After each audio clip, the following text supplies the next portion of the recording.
Ooh, the ghetto. None of us have ever done anything in our lives that we've asked forgiveness for and it was not granted.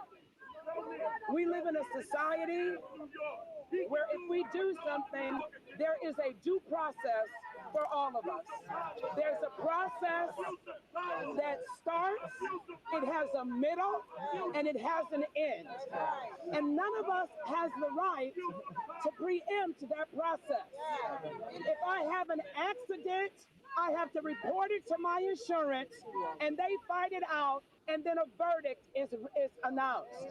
We cannot prejudge any situation in fear that we might prejudge it inappropriately. And the same justice that we want for ourselves, we want for our mayor. That's right. If I confess, I know there is a God that says he's faithful and just to forgive me of my sin and to cleanse me from everything that is unrighteous. Until the verdict is announced, we stand. We are not people who have a yellow strip down our back, and neither are we intimidated by loud voices. Whatever the truth is, the truth will prevail.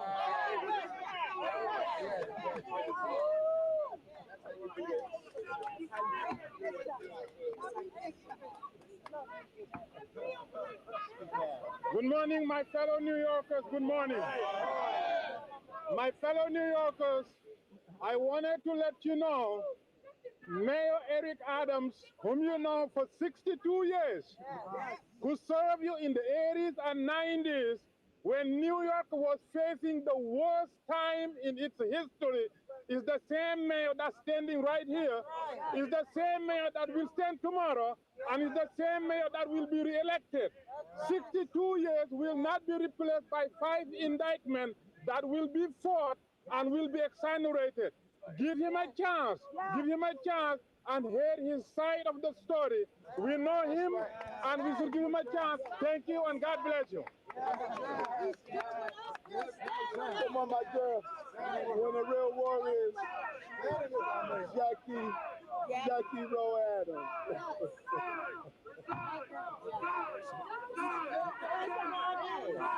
Lord have mercy. Good morning, everybody. I stand here today with my leaders and one of the best mayors ever. Eric Adams is the best mayor ever. He has got things done when people running their mouth and doing nothing. Do something. Do something and then you can say something.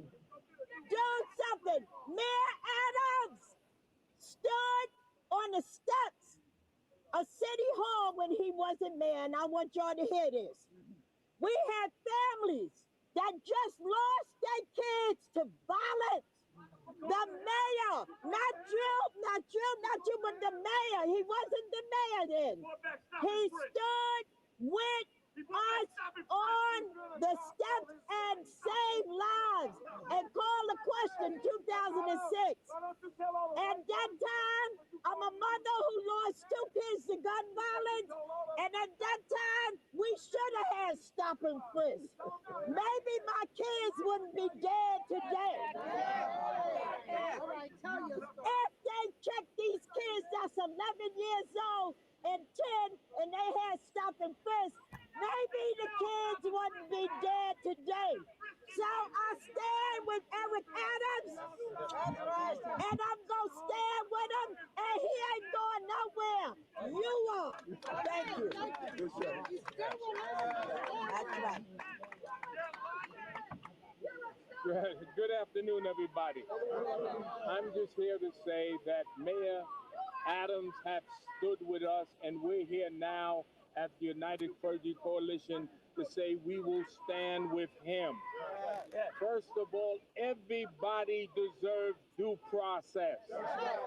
Just because an indictment come against you, it does not mean that you are guilty. Let the process go out like every American citizen have the right to do. If you don't like him, don't vote for him, but he's not resigning, he's not quitting, and we stand behind him and say the community's behind him, and we want him reelected. Go talk to Donald Trump with 34 counts, and you ain't protesting nowhere. That burns me up. And now he's going to the polls. Now he's going to the polls. That's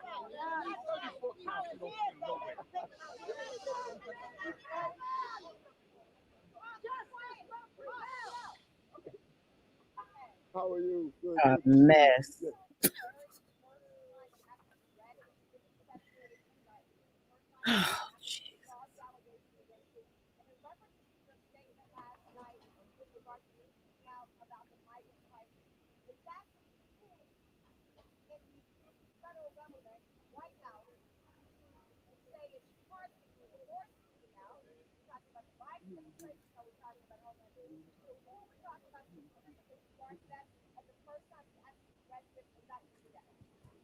I think that your second question, I think you need to ask the federal prosecutors who gave the directive in the orders. I don't know.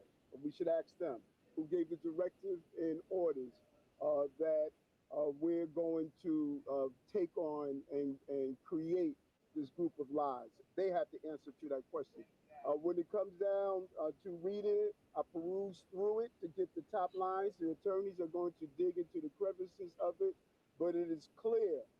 Everyone that knows me knows I follow campaign rules and I follow the law.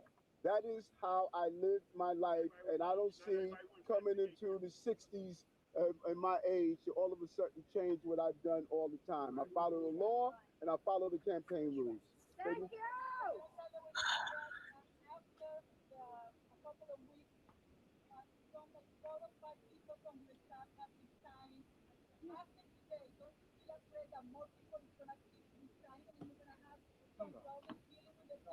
No.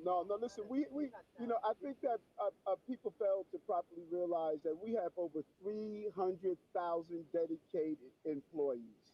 Over 300,000.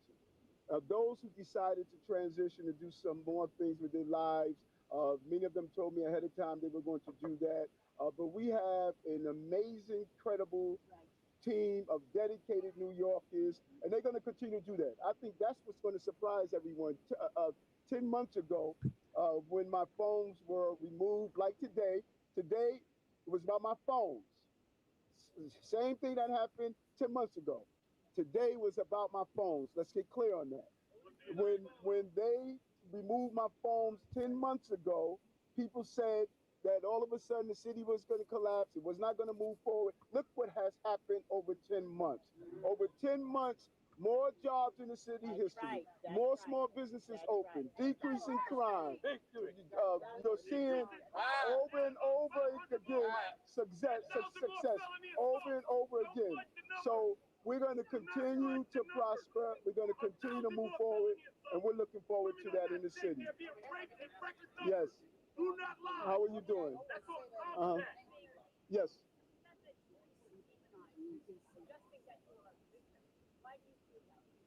Well, listen, I think that when you do an analysis, and all of you have covered this, it is a felony to release a grand jury communications. That's a felony. So you can't break the law to enforce the law. And when you look at the drip of information, when you look at our cooperation, our attempts to sit down and cooperate, when you look at what has taken place, there's been a narrative of giving the appearance that there was something improper that's done and it was just wrong.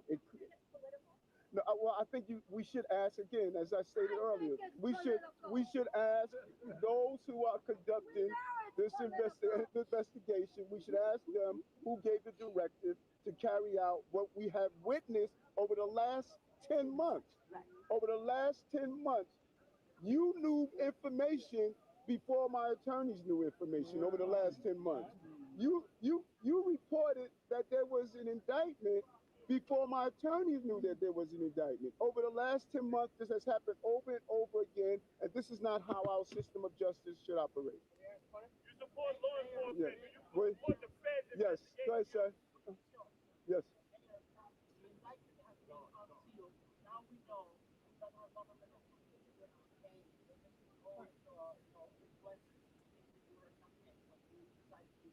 Yes.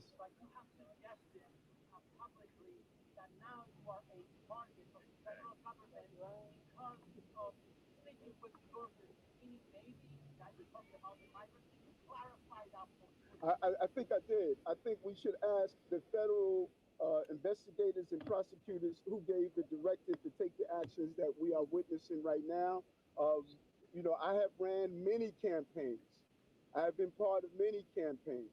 And the scrutiny of those campaigns always revealed the same thing. I follow the rules, I follow the law. I do not do anything that's going to participate in illegal campaign activity, and I will not do that. And I've instructed, not only in writing, but in verbal conversation to the team, we do not participate in straw donors. We do not participate in foreign donors. We know what those rules are, and we comply with those rules. And I think that my attorneys are going to reveal that as we move forward.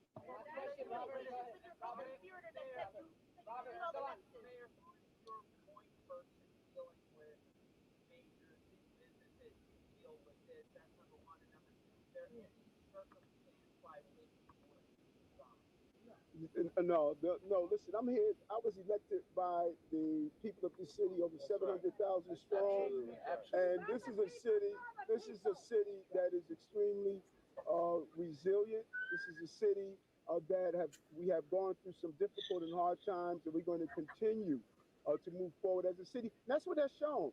I think the narrative here that's missing. 10 months ago, when my phones were removed, we have not gone backwards.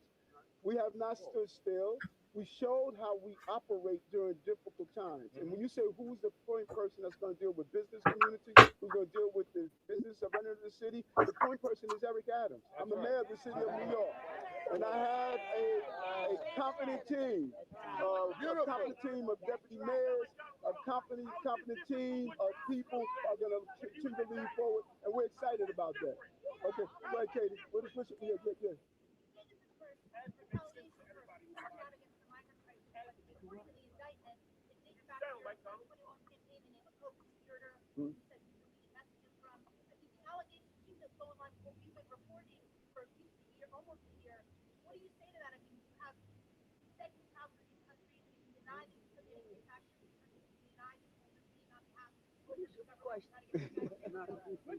Yeah, that's the elaborate question. Said he denied. Listen. My legal team.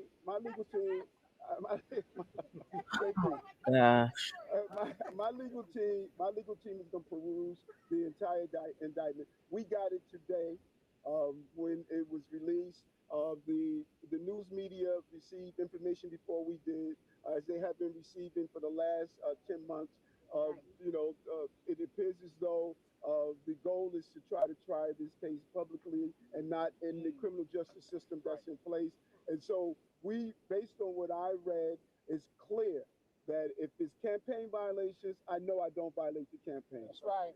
If it's foreign donors, I know I don't take money from foreign donors. And I verbalize that to the team, both in writing and both in communication. And we will continue to do that. And we look forward for the legal team to handle this as I handle the city of New York and continued success that we've witnessed in the last 2 years and 9 months as the mayor of the city of New York. Thank you very much.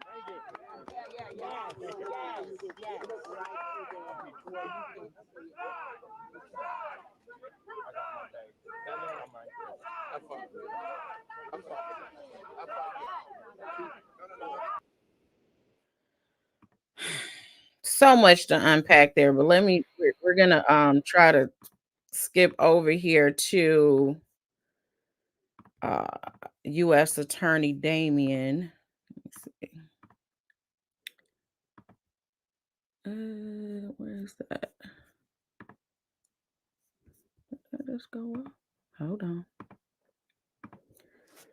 Let me see if I can find where he's at. But yeah, I always find it interesting that it's guilty until it's innocent until proven guilty, and do your due process and allow due process, which is true. That's how it's supposed to be. But let's be clear that that is not how this runs a whole lot of times. This is the same mayor that did take the key to the city from Diddy. There was no let's wait and see what happens.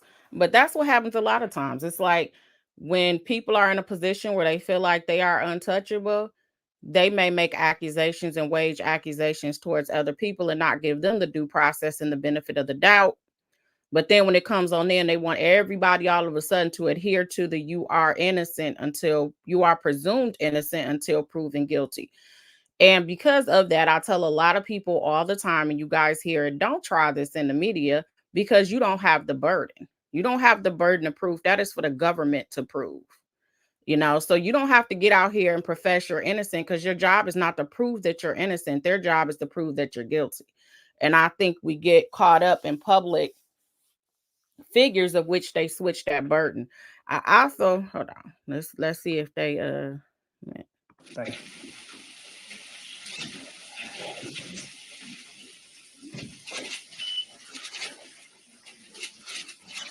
you.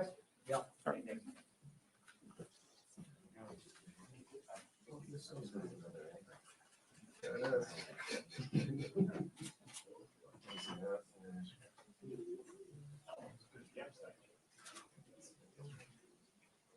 I'm sure they'll break everything down as U.S. Attorney does. But it's also interesting. They always, the church is always gonna come to the rescue. We're gonna always get our faith leaders to come out here in the windmill for you, even though they probably didn't know you from a can of paint.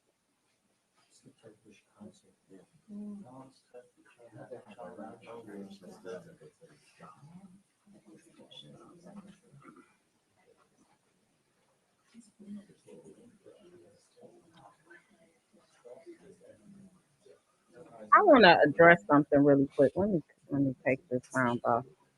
I want to address something really quick. I've seen it in my chat a few times, and I also saw it, on some comments on the Shade Room. Because you guys know when I actually comment on something, and I was telling Deb, I said, why I make little random comments, and then I got to get 5,000 people want to argue with me for 2 days. But I made a comment on the Shade Room related to this last night, and people kept saying, "But what about Trump? But what about Trump?" I'm like, "Do you guys know he was indicted and he actually was convicted?"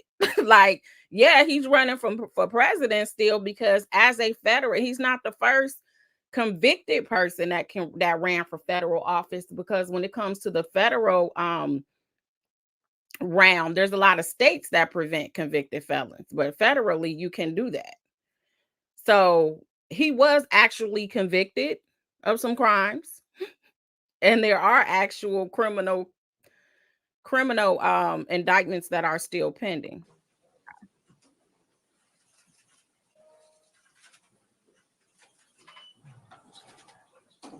Yes, Trump is a whole felon. People like, what about Trump? What about him? What else you guys want us to do with him?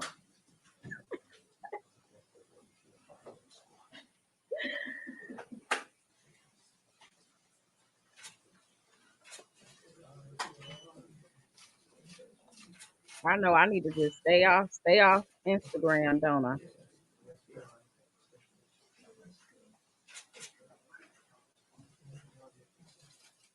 I mean, Bishop Whitehead was considered a faith leader too, so if that says anything, but for the New York faith leaders.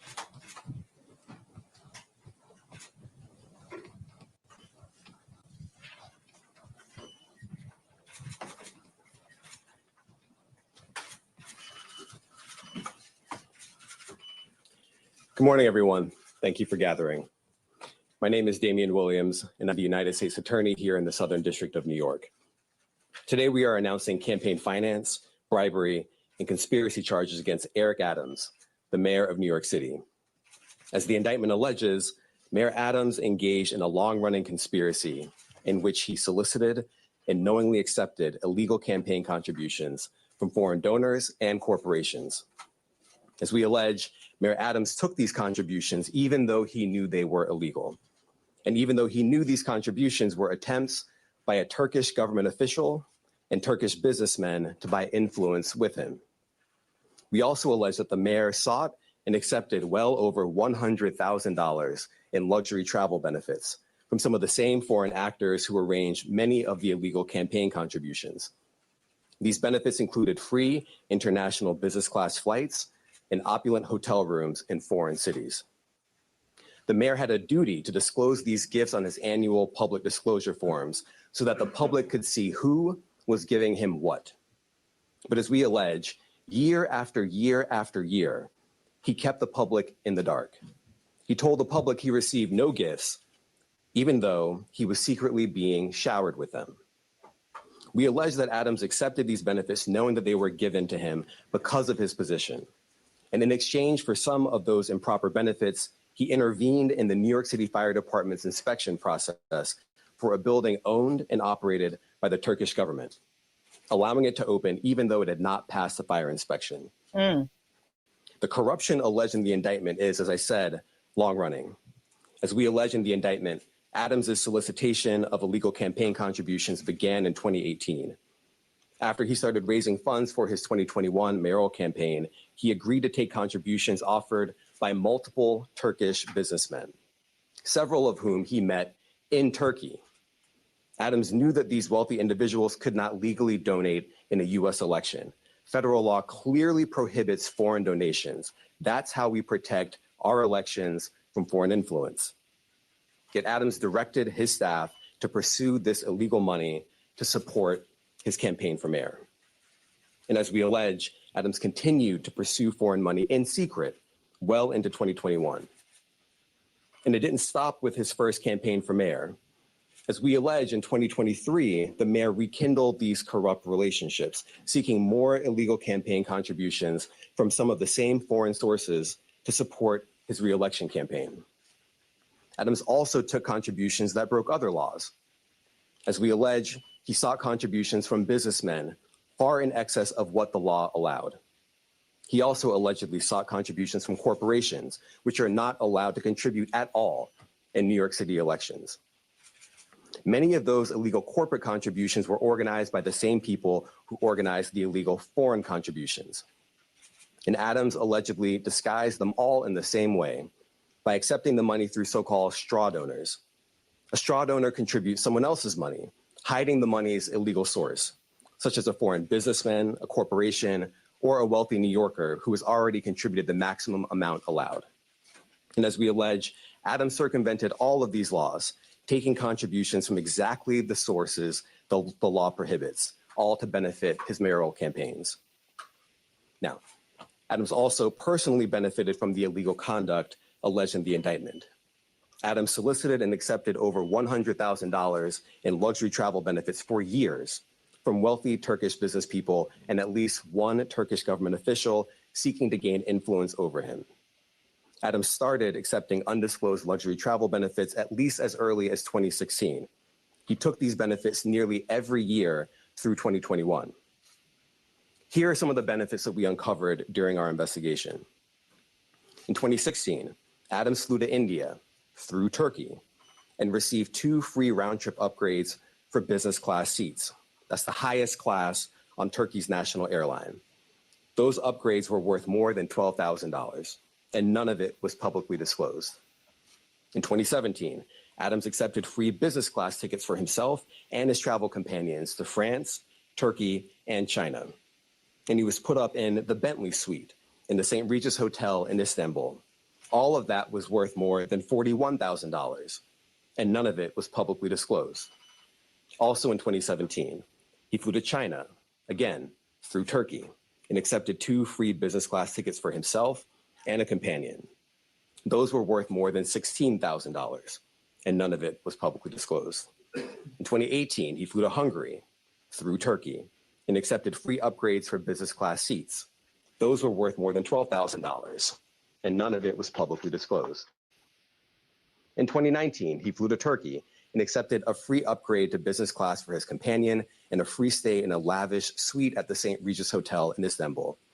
That was worth more than $9,000. And again, none of it was publicly disclosed. In 2021, Adams solicited business class tickets to Istanbul, stays at luxury hotels and resorts, yacht tours, and meals. As we allege, he asked to pay a nominal fee for all of this in order to disguise what we allege were in fact bribes. He canceled that trip at the very last minute, but the benefits that he solicited were worth more than $21,000. And later in 2021, Adams flew to Ghana, again, through Turkey, and accepted free business class ticket upgrades and other gifts while he was on a layover in Istanbul. Those benefits were worth more than $12,000. And just like all the other benefits I've just run through, none of it was publicly disclosed. Now, I want to be clear. These upgrades and freebies were not part of some frequent flyer or loyalty program available to the general public. As we allege, this was a multi-year scheme to buy favor with a single New York City politician on the rise, Eric Adams. Now, this is a chart with all of the undisclosed travel benefits that we uncovered during the investigation. We just list it all out here. You see the year, 2016, 2017, 2017, 2018, 2019, and 2021. The destination, India all the way to Ghana. The benefits, the free upgrades or free tickets altogether, the hotel stays, and the value. And if you just sum up all the dollar amounts here, you get to more than $100,000. And of course, as I said before, every single trip that we list here was undisclosed. As we allege in the indictment, in addition to not disclosing these benefits, Adams sometimes created fake paper trails to try to cover up the travel benefits he solicited and received. Let me give you one example. Adams wrote emails to his staff suggesting he paid for his 2017 business class flights on the Turkish airline when, as we allege, he did not. Those flights were worth a lot of money. Just one ticket alone cost more than $10,000. But months after taking the flights, Adams wrote an email to a staff member and told the staff member that he had left cash in her desk drawer and that she should send the money to the Turkish airline to pay for a trip he had already taken. As the indictment makes clear, that's just a clumsy cover-up. Now, just because Adams received benefits for free, that doesn't mean that there weren't strings attached. As we allege, a particular Turkish government official behind many of the benefits Adams sought and accepted gave Adams all these things to gain influence over him. We allege that Adams knew that and took the benefits anyway. We allege that when the Turkish government official needed him, Adams also took corrupt official action in exchange for some of the luxury travel benefits. In 2021, the Turkish government official was trying to open a brand new high-rise building in Manhattan that would house Turkey's consulate. There was significant time pressure because the Turkish official desperately needed the building to be open in time for a visit from Turkey's president. This building was important to the Turkish official, and it was important to Turkey. But the FDNY's fire safety professionals wouldn't let the building open because the building hadn't passed an inspection. And not just that, some of the people at FDNY thought the building had so many issues and defects that the building was not safe to occupy. So the Turkish official sent word to Adams that it was, quote, his turn, unquote, to support Turkey. And as we allege, Adams delivered and pressured the fire department to let the building open. The FDNY professionals were convinced that they would lose their jobs if they didn't back down. And so they did. They got out of the way and let the building open. The Turkish official got what he wanted. And as we explain in the indictment, just 4 days after Adams held up his end of the bargain, he went right back to soliciting more travel benefits from the Turkish airline. Now, I want to make 3 things crystal clear. First, the conduct alleged in the indictment, the foreign money, the corporate money, the bribery, the years of concealment, is a grave breach of the public's trust. Public office is a privilege. We allege that Mayor Adams abused that privilege and broke the law. Laws that are designed to ensure that officials like him serve the people, not the highest bidder, not a foreign bidder, and certainly not a foreign power. These are bright red lines. and we allege that the mayor crossed them again and again for years. That is the only reason we are here today. Second, this investigation continues. We continue to dig, and we will hold more people accountable. And I encourage anyone with information to come forward and to do so before it is too late. And third, the Southern District of New York remains committed to rooting out corruption without fear or favor and without regard to partisan politics. We are not focused on the right or the left. We are focused only on right and wrong. That is our duty, and we will fulfill it. Now, today's charges are the product of a tremendous partnership. I want to thank our partners at FBI and the New York City Department of Investigation who have been with us every step of the way. And finally, I want to commend the outstanding career prosecutors from FDNY who are handling this case. Celia Cohen, Andrew Rohrbach, Hagen Scotton, and Derek Wickstrom, and the chiefs of the Public Corruption Unit, Laura Pomerantz and Robert Sobelman. It's now my pleasure to turn the podium over to FBI Assistant Director in Charge, James Dennehy.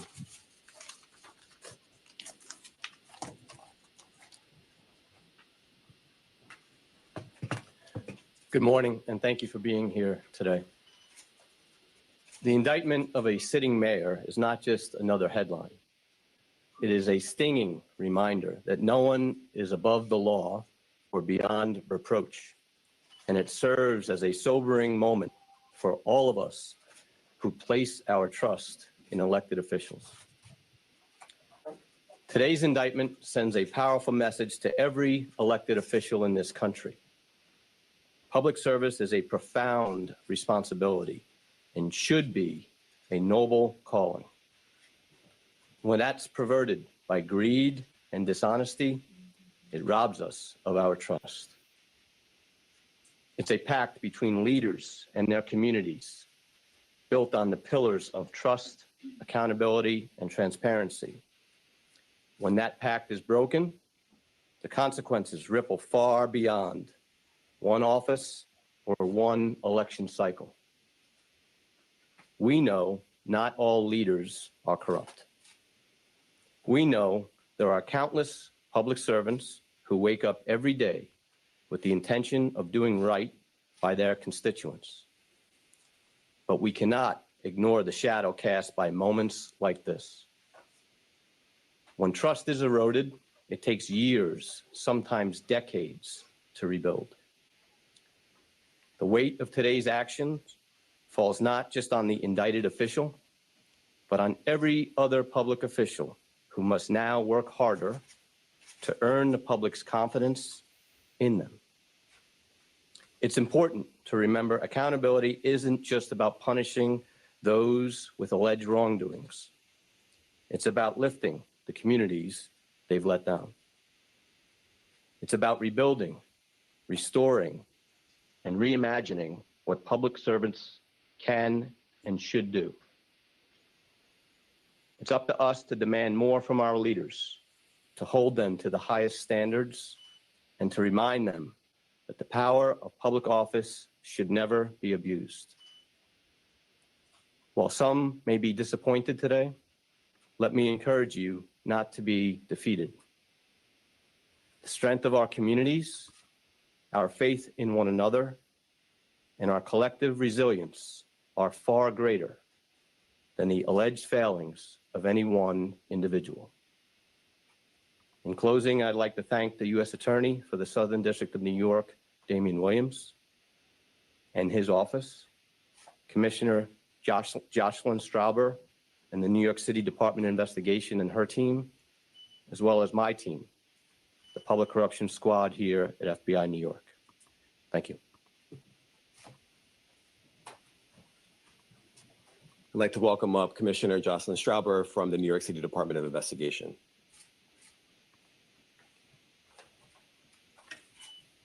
Thank you, Damian. Good morning. Today, for the first time in New York City's modern history, we announce criminal charges against the sitting mayor of New York City.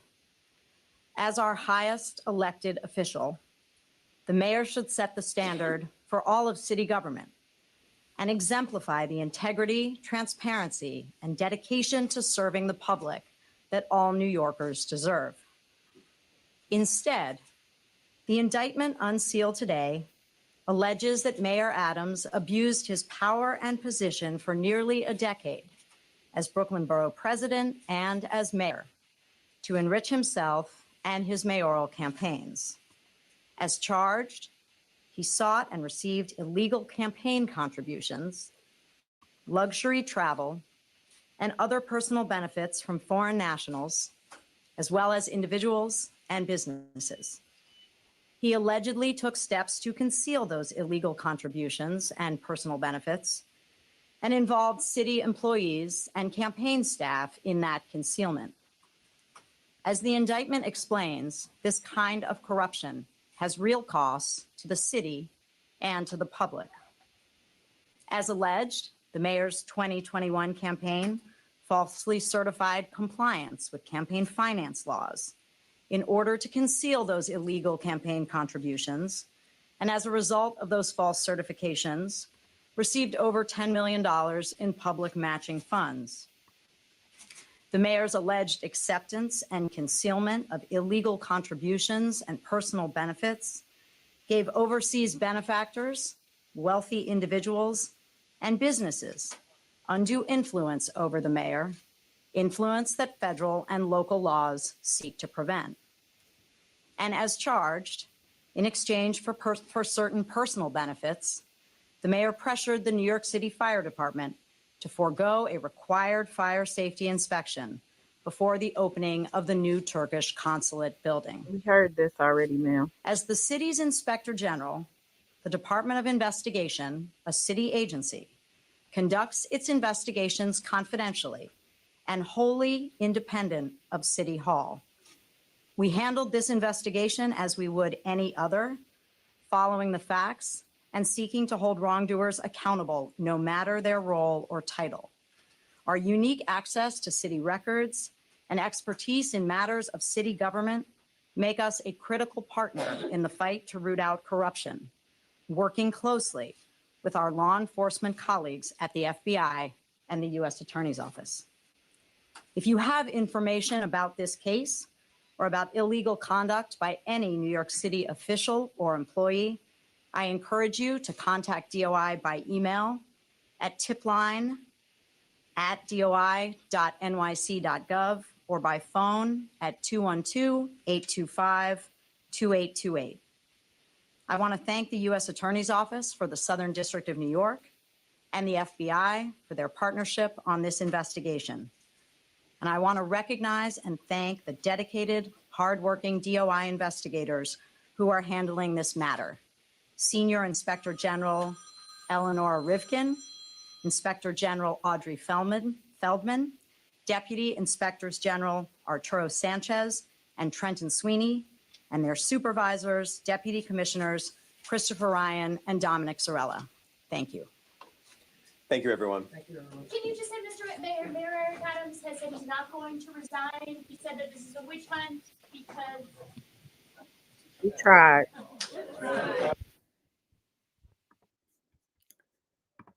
Okay, I need y'all to hear me out here because I see your comments. I have a hard time believing that he is just this dumb. I'm sorry. I just I can't wrap my mind around this because it's literally, if you know government 101, somebody take you out for dinner. I think ours is over $25. I'll get my own bill. That's okay. Like, you immediately tell, if you go anywhere with a politician, when I go, I don't care if we've been best friends since elementary school. Honey, you in high position now. I take care of my own bill and you take care of your bill.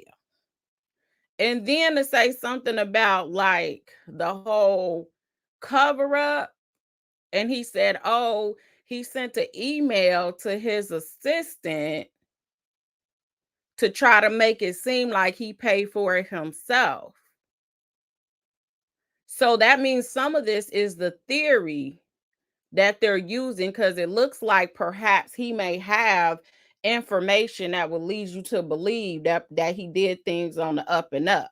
But then they found maybe his actions after or beforehand that looks like, oh, it really wasn't on the up and up, it was a cover-up.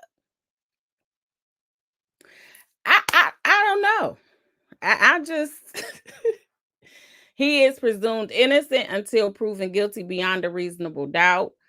They have been watching him for years, and that's what they do. When we had our former mayor, Kwame Kilpatrick, here in Detroit, when I sat at his federal trial, they went back to when he was a state rep and found stuff from when he was a state rep, and they, they just threw a whole lot of stuff up against the wall. And as you guys know, he ended up getting like 23 years, which was, hey, we're going to try to teach you a lesson. And then Trump did commute a sentence a couple years ago. But I don't know. This is a rough one. I'll be interested to see where this goes. I really would be. But in the interim, thank you guys so much for all the support. I see you. Thank you, Wisdom Daughter. Said Mayor Adams, damn. I know. I'm having a hard time with it though. PAMLAW, purposefully authenticating manifold laws, applying wisdom. Child, you better come up with. Thank you. I appreciate Reality Check TV Chicago. Thank you so much for the super chat. Cheryl Hill, thank you for the super sticker. Wisdom Daughter, thank you so much for gifting 5 membership. I appreciate you adding to our social media juror. It's me, Lisa B. Thank you so much for the super chat. The Little Gaming Channel said Adams and Whitehead were friends for a reason. Birds of a feather flock together. He has spoken. Thank you so much for the super chat. Megaboo Plants, thank you so much for gifting a membership. Muffin said, hi, Pam. I love your intro song. I am dancing my way into the chat. Thank you for all you do. Thank you so much. And shout out to my oldest child who actually did that intro. Praise Yah. Thank you for the super chat. You said abundant blessings, Pam Esquire, for your work. I appreciate the love. Thank you so much. Thank you guys for all of your contributions in this good chat. I appreciate Granny the Great said, thank you. You work so hard for us. I appreciate it and I enjoy it. Leandra Robertson, thank you for gifting. Mitson Black said, I don't have a problem believing Adams is this dumb. He been in the game too long, though. Like back in the day, they say 10 years ago, 20 years ago. Yeah, maybe you're learning. But Turkish and all these foreign spots, it's like $12,000 for a plane ticket. Like, where were the seats massaging your feet? Like, were they coming with the hot towels to put on your head if you looked a little famished? Were you able to say that you wanted just steak medium well? What do you get for a $12,000 plane seat? I'm just curious. And you guys also know, we went over this when all of those SA lawsuits were coming out. Mayor Adams got one as well. And that case is still going, where there was, I believe, an ex-police officer, if I recall correctly. I have a video on it, who accused him of assaulting her. You said $12,000 for the upgrade. Listen, Whitehead can't do nothing now. He been convicted. I know he wish he would have just said whatever was said, but I think it was real obvious that he was under the radar. It was real obvious that Mayor Adams was under the radar. Everything around him, everybody around him, as early as this morning, they're still taking his phone.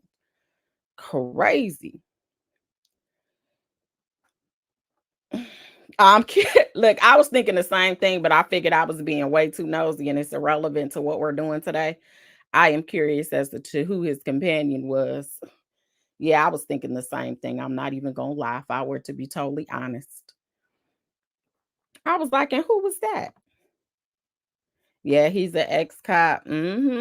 He a lot of times it could be he witnessed someone else. I don't know who his mentor was. Sometimes you learn your ways with mentor. And somebody also mentioned Clarence Thomas, and that's what makes it so disgusting, because the United States Supreme Court, they just disclosed like, oh, somebody bought me Beyonce tickets or whatever it is, and that's it. There is no limit to them. It's no ethical violation. And some of those, I think with Clarence Thomas, he didn't disclose it, but there's not even a consequence to him not disclosing the gifts that he's gotten. So when you get in a political position, you have to be ready to abide by these rules, because especially if you're Black, they are going to scrutinize everything that you do.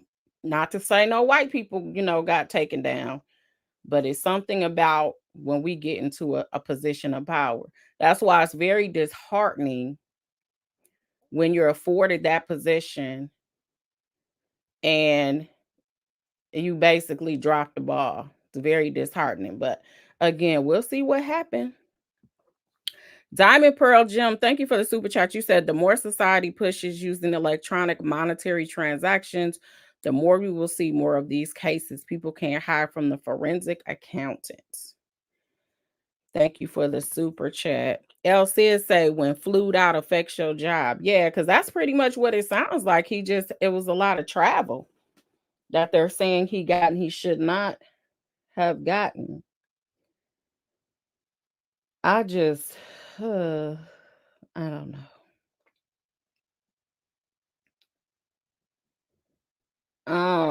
We were reading this good indictment before all of this happened. You said I need clearance to I don't know about that. I don't know how that's even gonna happen. There are proposals to try to put more structure and have consequences and obligations. I mean, even as attorneys, we got professional rules of conduct, just generally, I guess. But thank you, Lady Ella. You said, Pammy Pam, you are awesome. I love it here. Thank you. I love you being here. You can't convince me he was sightseeing. And now he should have taken Spirit Airline. You know what? Let's get back to this here indictment. So we know generally what it's about because U.S. Attorney Damian Williams has let us know he's busy over there. They are not, this is Team No Sleep. Them AUSAs over there, and they're not sleeping. And these are come up cases. These are the cases that get your name on the map. These Diddy and I think he did a press conference. Was it the day after? I think it might have been the day after the Diddy indictment, or maybe the day before, where it was the two firefighters, somebody from the fire department that was indicted. Then a few days before that, it was somebody else. So he's been over there busy. Okay, we read that part. Basically, they're saying as a result of those false certifications, Adams' 2021 mayoral campaign received more than $10 million in public funds. Eric Adams, the defendant, also sought and received other improper benefits from some of the same co-conspirators, here go that word, who funneled straw donations to his campaign. In particular, a senior official in the Turkish diplomatic establishment who facilitated many straw donations to Adams, also arranged for Adams and his companions to receive free or discounted travel on Turkey's national airline, which is owned in significant part by the Turkish government, to destinations including France, China, Sri Lanka, India, Hungary, and Turkey itself. The Turkish official and other Turkish nationals further arranged for Adams and his companions to receive, among other things, free rooms at opulent hotels, free meals at high-end restaurants, and free luxurious entertainment while in Turkey. So basically, they're saying he was living his best life over there in Turkey. Eric Adams, the defendant, and others working at his direction repeatedly took steps to shield his solicitation and acceptance of these benefits from public scrutiny. Adams did not disclose the travel benefits he had obtained in the annual financial disclosures he was required to file as a New York City employee. Sometimes Adams agreed to pay a nominal fee to create the appearance of having paid for travel that was in fact heavily discounted. So it sounds like he actually did have some type of documentation that showed he paid a fee, but they were saying it was nominal, which you know what nominal is, and it was a cover-up. Other times, Adams created and instructed others to create fake paper trails, falsely suggesting that he had paid or planned to pay for travel benefits that were actually free. And Adams deleted messages with others involved in his misconduct, including in one instance ensuring a co-conspirator in writing that he always deleted her messages. Eric. In September 2021, the Turkish official told Eric Adams, the defendant, that it was his turn to repay the Turkish official by pressuring the New York City Fire Department to facilitate the opening of a new Turkish consular building, a 36-story skyscraper without a fire inspection, in time for a high-profile visit by Turkey's president.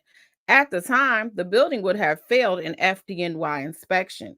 In exchange for free travel and other travel-related bribes in 2021 and 2022, arranged by the Turkish official, Adams did as instructed. Because of Adams' pressure on the FDNY official responsible for the FDNY's assessment of the skyscraper's fire safety was told that he would lose his job if he failed to acquiescence. And after Adams intervened, the skyscraper opened as requested by the Turkish official. So he did all of this for some free travel? Does he not make money? Somebody tell me, how much does the mayor make? New York City Public Matching Funds Program. The New York City Campaign Finance Board oversees and administers a publicly funded campaign finance system for municipal elections in New York City, including a matching fund program that provides eligible candidates with public funds to match small dollar contributions from New York City residents. The matching funds program is intended to incentivize candidates to finance their campaign by engaging with average New Yorkers instead of seeking large contributions from a limited number of influential donors, and to empower more candidates to run for office, even without access to wealth. For mayoral candidates in the 2021 and 2025 election cycles, the matching funds program operated as relevant here in the following manner. Candidates that collected a minimum number of contributions and raised the minimum amount of qualifying contributions from New York City residents were eligible to opt into the matching funds program. Candidates that opted into the matching funds program were required to file a signed and notarized certification attesting, among other things, that they understood that they were responsible for reading, understanding, and complying with and ensuring their campaign's compliance with various statutes and rules. That's submitting fraudulent claims for matching funds or otherwise furnishing false information to the CFB would constitute a fundamental breach of the obligation affirmed as part of the certification. And that in the event of such a breach, they would be ineligible to receive additional matching funds and would be required to return all matching funds previously received. The matching funds program would provide up to $8 in matching funds for each dollar of eligible contribution, up to $250 from New York City residents. In other words, for each eligible contribution of at least $250, a participating candidate could collect up to $2,000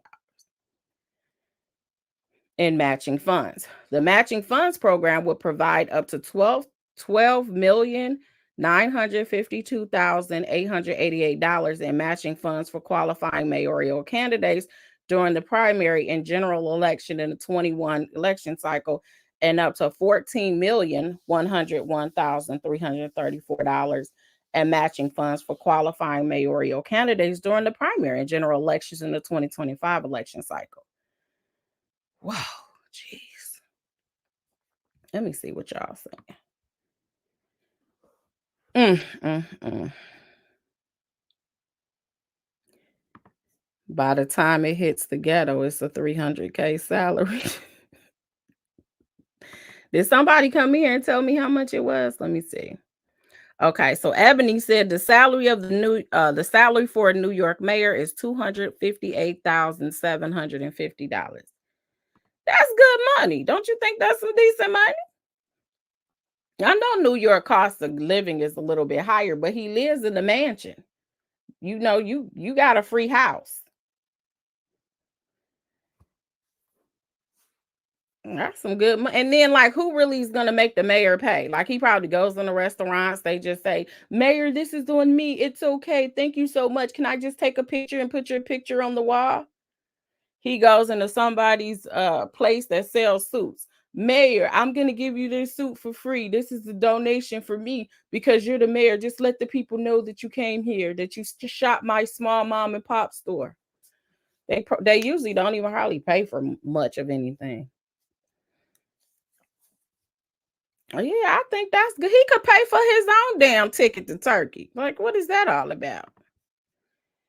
Is it just because you can? I don't know. Certain kinds of contributions were prohibited entirely, including straw contributions, contributions from a person who was not a U.S. citizen or a lawful permanent resident of the U.S., contributions from foreign entities and organizations, contributions from corporations, and contributions that were made, received, solicited, or otherwise obtained in violation of any local, state, and federal law. Through its campaign finance handbook, CFB informed candidates and their campaign staff that straw contributions were not only prohibited, but also illegal.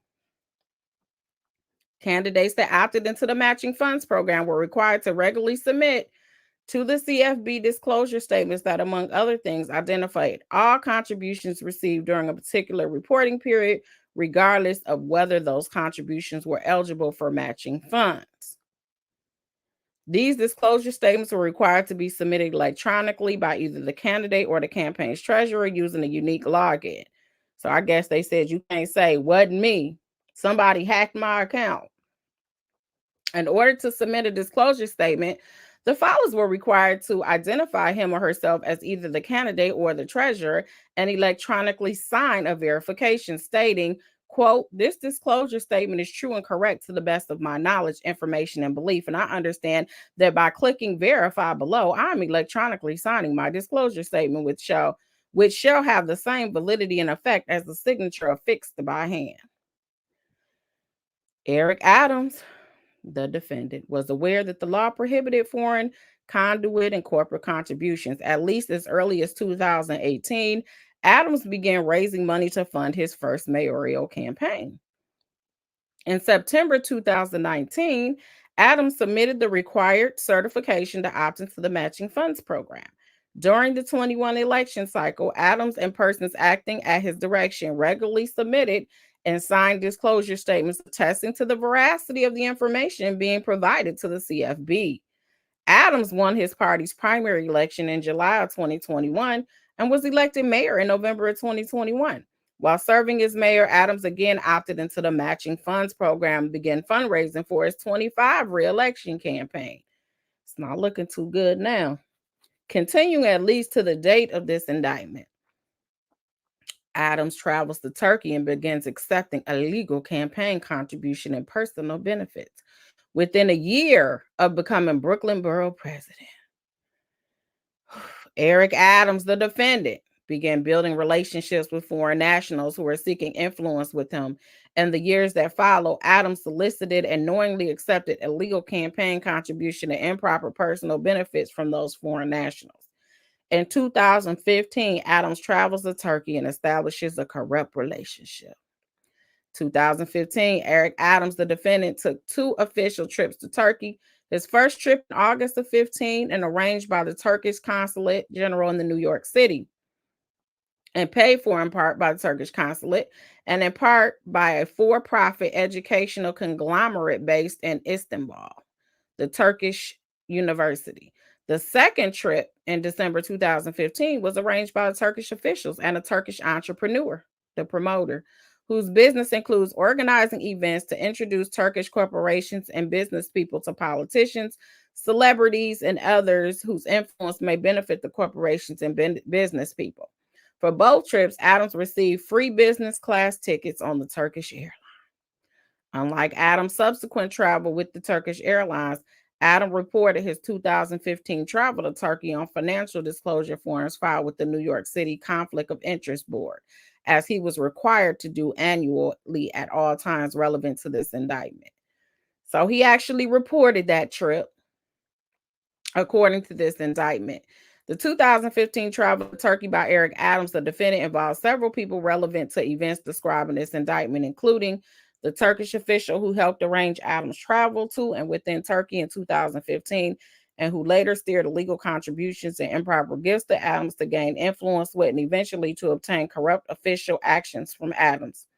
The promoter who arranged straw contributions to both of the Adams campaign and favorable treatment in Turkey for Adams in 2017 and 19, hoping to leverage Adams' considerable fame in Turkey to benefit the promoter's clients. The owner and chairman of the Turkish University, businessman one, who met with Adam in Istanbul in 2015 and again in Brooklyn, New York in 18. Businessman one, who was considering a business venture in Brooklyn and also sought to enhance his own status by befriending Adams, later made illegal contributions to the 21 campaign. A volunteer at Brooklyn Borough Hall, the Adams staffer, who then served as Adams' liaison to Eastern Europe Muslim countries, including Turkey. The Adams staffer subsequently became a paid member of Adams staff at Borough Hall and later City Hall. The Adams staffer accompanied Adams on his 2015 travel to Turkey and later, at Adams' direction, coordinated many of the illegal campaign contribution and improper personal travel benefits relevant to the indictment. So the volunteer was like, what you want to know? What you want to know, FBI, alphabet boys? What do you want to know? They told everything they knew. A wealthy Turkish businessman who later gave Adams multiple free or steeply discounted stays in the luxury hotel he owned and organized contributions to the 2021 campaign. In 2016, they're going year by year. Mr. Mayor. Adams secretly begins accepting free luxury travel. After Eric Adams, the defendant, first traveled to Turkey in 2015, the Turkish official introduced Adams to the Turkish Airlines general manager of the New York City area. In 2016 and twice in 2017, Adams solicited and accepted free and heavily discounted luxury air travel from the Turkish airline and part of the Turkish official's effort to gain influence over Adams on 3 separate trips. In October 2016, Adams and his domestic partner, Adams' partner, traveled to India. Adams' partner purchased economy class tickets for herself and Adams on the Turkish airline for approximately $2,286. 2 days before their flight was scheduled to depart, Adams accepted upgrades for himself and his partner by the Turkish airline to business class at no cost. Business class is the highest class offered by the Turkish Airlines. Had Adams and his partner purchased their business class tickets, the tickets would have cost approximately $15,000. I see why the U.S. Attorney General was like, it wasn't any, you get frequent flyer miles. You know how sometimes you travel so much, and then if they have an upgrade, they'll offer you the upgrade, because I've been offered upgrades. So he's saying it wasn't any type of, I guess, frequent flyer miles or any type of perks that he should have got. You guys ever been at the airport and they're like, oh, we have business class or we have first class available and we're going to upgrade you from one class to another? So I guess that's why the U.S. attorney was like, no. Wasn't any frequent flyer miles. Yeah, they do that at hotel. Listen, when I was in California, I had a regular room and they were just like, because you're a loyal customer, we just gave you a suite. I was like, okay. And that was it. Should I have said no? Well, I'm not a politician, so I guess it doesn't matter. But that's a little,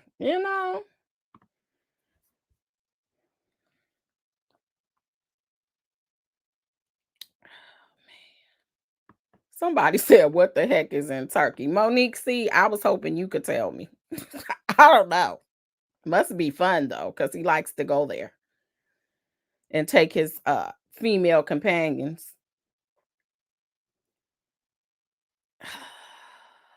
He makes over we already went over that. What is it, over 200 and something $1,000 a year?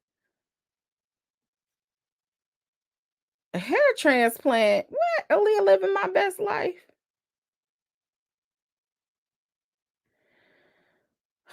Okay. I don't know. I think that was why. See, I'm catching what the words that the U.S. attorney was saying, and I think because this does sound like it's not uncommon for them to upgrade you. So he had to, because it was the Turkish airline. That's automatically what the assumption is. I don't know. In July and August of 2017, Adams, a close relative of Adams, the Adams relative, and a member of Adams' staff who was served as Adams' liaison to the Asian American communities in New York City, traveled to Nice, France, Istanbul, Turkey, Colombo, Sri Lanka, and Beijing, China. Adams accepted free business class tickets from the Turkish airline worth more than $35K for himself and his companions. In October 2017, Adams and the Adams liaison traveled to Nepal through Istanbul and Beijing. Adams accepted free business class tickets from the Turkish airline for himself and the Adams liaison for the flights from New York to Istanbul to Beijing, and for the corresponding return flights worth more than $16K. Because the Turkish airline provided free travel benefits worth tens of thousands of dollars to Eric Adams, the defendant, he flew the Turkish airline even when doing so was otherwise inconvenient. For example, during the July and August 2017 trip, Adams' partner was surprised to learn that Adams was in Turkey when she had understood him to be flying from New York to France. Adams responded in a text, transferring here. First stop is always Istanbul. When Adams' partner later inquired about planning a trip to Easter Island, Chile, Adams repeatedly asked her whether the Turkish airline could be used for their flights, requiring her to call the Turkish Airlines to confirm that they did not have routes between New York and Chile.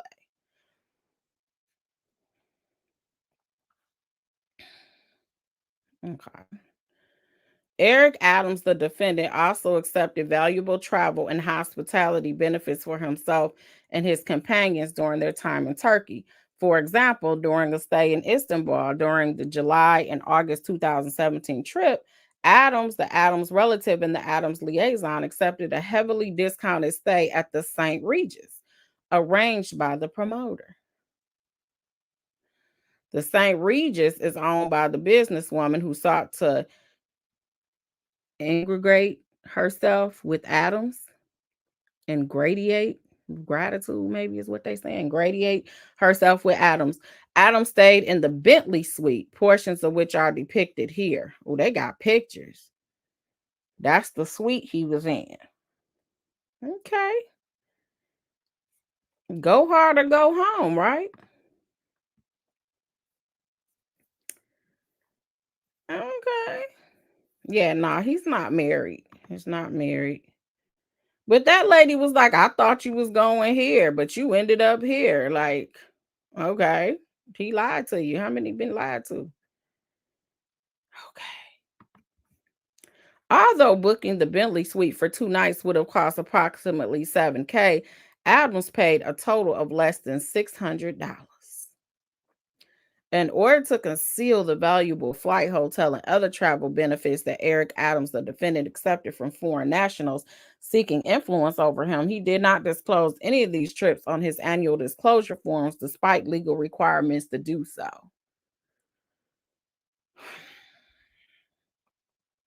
By law, certain New York City elected officials and candidates for elected office are required to file annual reports with the COIB disclosing their financial information and outside positions and interests, as well as those of their spouses or domestic partners and unemancipated children. The purpose of the annual disclosure law is to provide transparency to ensure that there are no prohibited conflicts of interest between public servants' official duties and their private interests. At all times relevant to the indictment, Adams was an elected New York City official required to file annual disclosure forms with the COIB. On his 2016 and 2017 COIB annual disclosure form, Adams was asked whether he had received, quote, any gift or gifts from the same person, entity, or donor or affiliated donors who had no business dealing with the city other than a relative in the total amount or with a total value of $1,000 or more during the year? Adams answered no.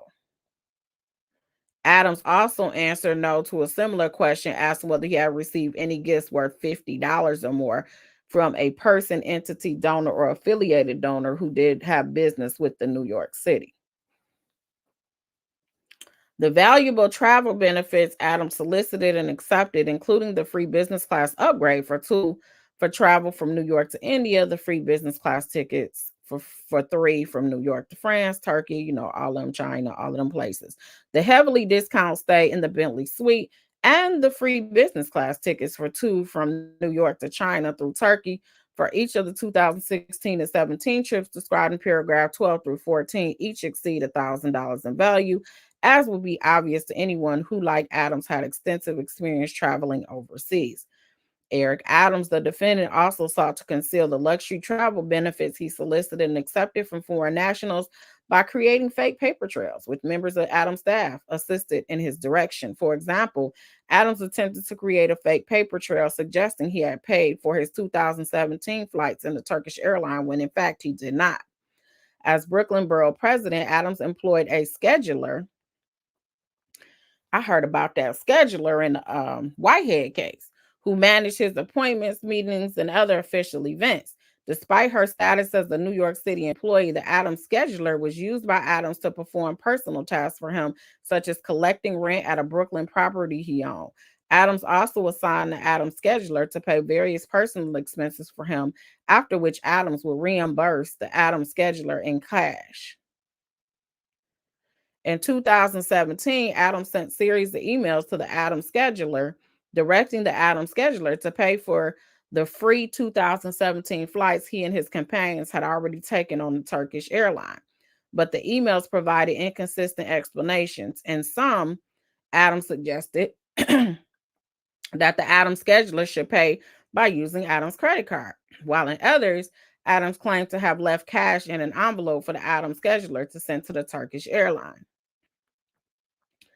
For example, in November 25, 2017, Adams sent an email to the Adams scheduler saying that with respect to the July trip, meaning the July and August 2017 trip on the Turkish airline, quote, I left you the money for the international airline in an envelope in your top desk drawer. They put sick, like I think he meant drawer. Please send it to them. Given the cost of the international business class tickets for Adams alone, Adams' email suggested that he left at a minimum well over $10K in cash in the Adams scheduler's desk drawer to send to Turkish Airlines as payment for flights taken months earlier. He did not do that, as records from the Turkish airline confirmed that Adams did not pay the airline in cash or otherwise because the tickets were complimentary. In return for travel benefits, the Turkish official provided or arranged in or about 2015 and 16, Eric Adams, the defendant, granted a political request from the Turkish official. Prior to Adams' 2015 travel to Turkey, which Adams knew and disclosed to the COIB, had been funded by, among other entities, the Turkish consulate, the Turkish Airlines, and 3 separate municipalities in Turkey. Adams had maintained a relationship with the Turkish Community Center in Brooklyn.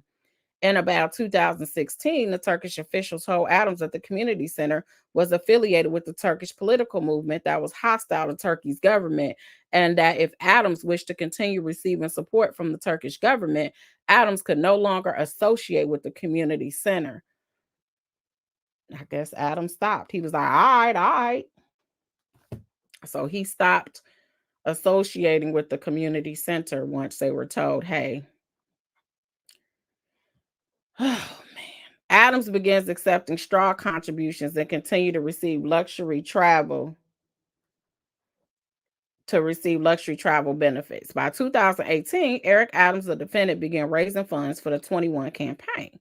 Adams was closely involved in the details of fundraising, which he regarded as vital to his success. As he texted a close supporter later in the campaign, quote, you win the race by raising the money. Have to raise money. Everything else is fluff, end quote. That sounds similar to quote that he was telling Whitehead. When he was telling Whitehead, you want to win a campaign and run a campaign, you got to raise money.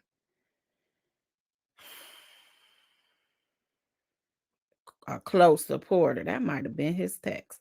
Adams further explained, quote, I have a $7 million race. I have a clear plan to raise it, and each night we are out executing the plan, end quote. This is from Whitehead's text.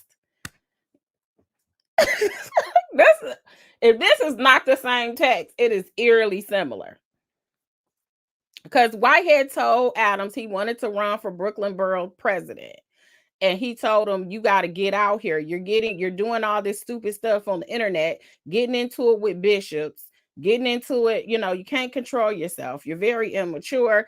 If you want to run and you want to win the race, it's all about raising money. And he was saying, I got to focus on my race because I got millions to raise because I am trying to run for mayor. You know what? AK said, told y'all he's snitching on E.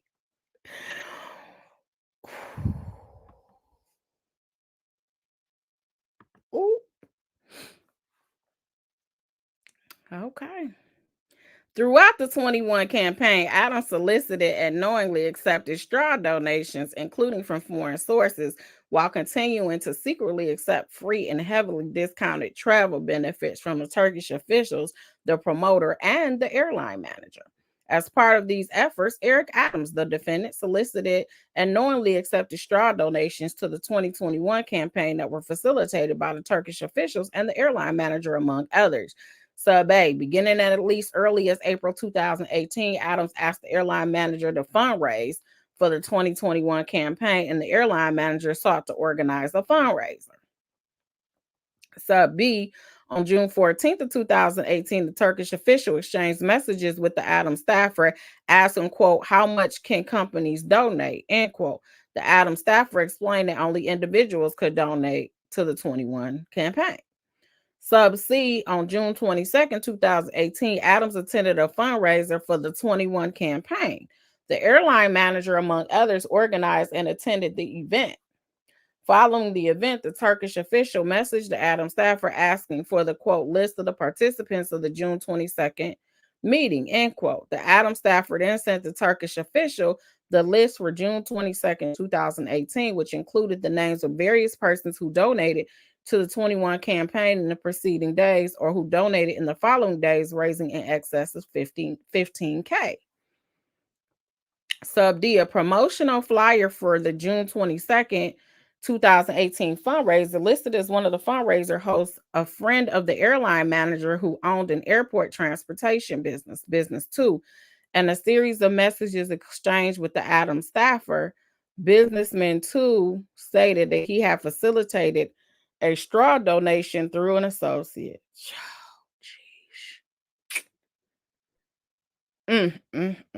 Records from the CFB show that the associate ultimately donated $3K in his own name and described himself as unemployed.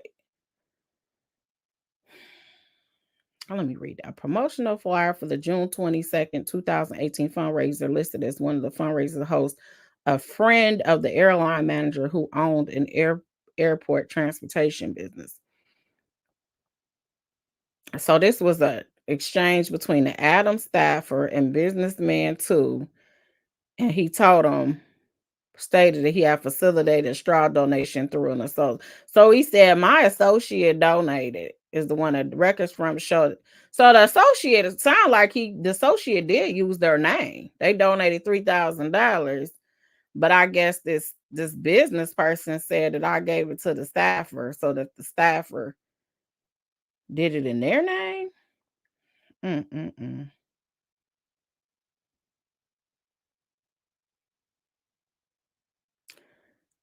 then in the footnote, it says many of the conversations quoted in this indictment, including the conversations between the Adams staffer and the Turkish official, were held in a language other than English.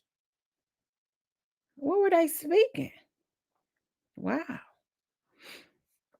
Eric Adams, the defendant, also sought to arrange for his campaigns to receive unlawful contributions from Turkish nationals, which would be routed through U.S.-based straw donors. On June 22nd, is this a U.S. airline? Like this airport here, and it just takes you to Turkey? I don't know. It's a lot to unpack. On June 22nd, 2018, the same day as the fundraising event just described, the Adams staffer and the promoter discussed by text messages a possible trip by Adams to Turkey.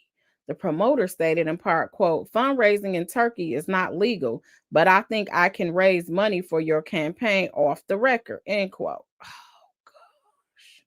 The Adams staffer inquired, quote, "How will Adams declare that money here?" end quote. The promoter responded, quote, "He won't declare it, or we'll make the donation through an American citizen in the U.S., a Turk. I'll give cash to him in Turkey, or I'll send it to an American. He will make a donation to you," end quote. Oh, gosh. The Adams staffer replied, quote, "I think he wouldn't get involved in such games. They might cause a big stink later on," end quote. "But I'll ask anyways."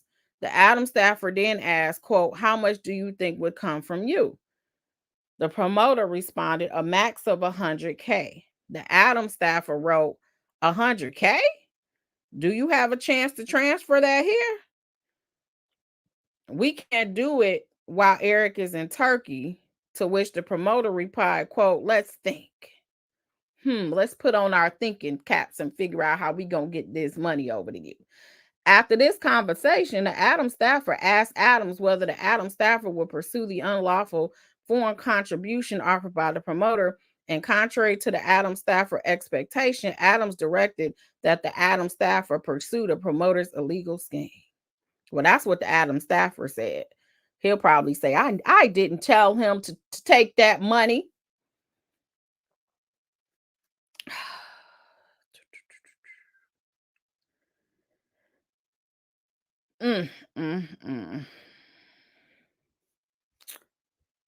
Let's see. Dev said, "Who thinks Adam will somehow come out of this on top?" Oh, Rudy Giuliani was fine. I thought he was already disbarred. Okay. You know what? For always, forever. Turkish Airlines even has Atlanta to Turkey direct. Wow. Okay.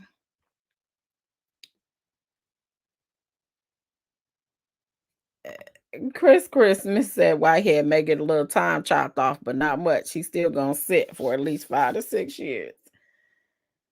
Oh.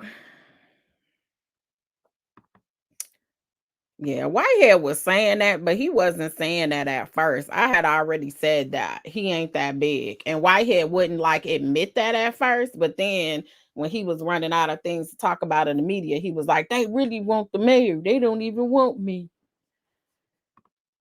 But this is getting deep.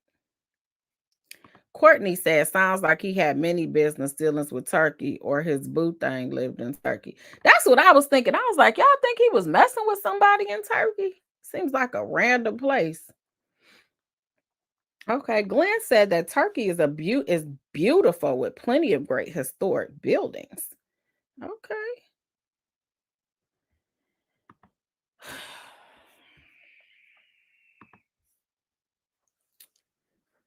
Well, in November 2018, businessman one, the wealthy Turkish national who owned the Turkish University, a for-profit educational conglomerate in Turkey, and who Adams met there in 2015, visited New York City. Adams and the Adams staffer met with businessman one at Brooklyn Borough Hall. At the close of the meeting, businessman one offered to contribute funds to the 21 campaign. Although Adams knew that businessman one was a Turkish national who could not lawfully contribute to the U.S. election, Adams directed the Adams staffer to obtain the illegal contribution offered by businessman one. It sounds like this staffer is giving them a lot of this information.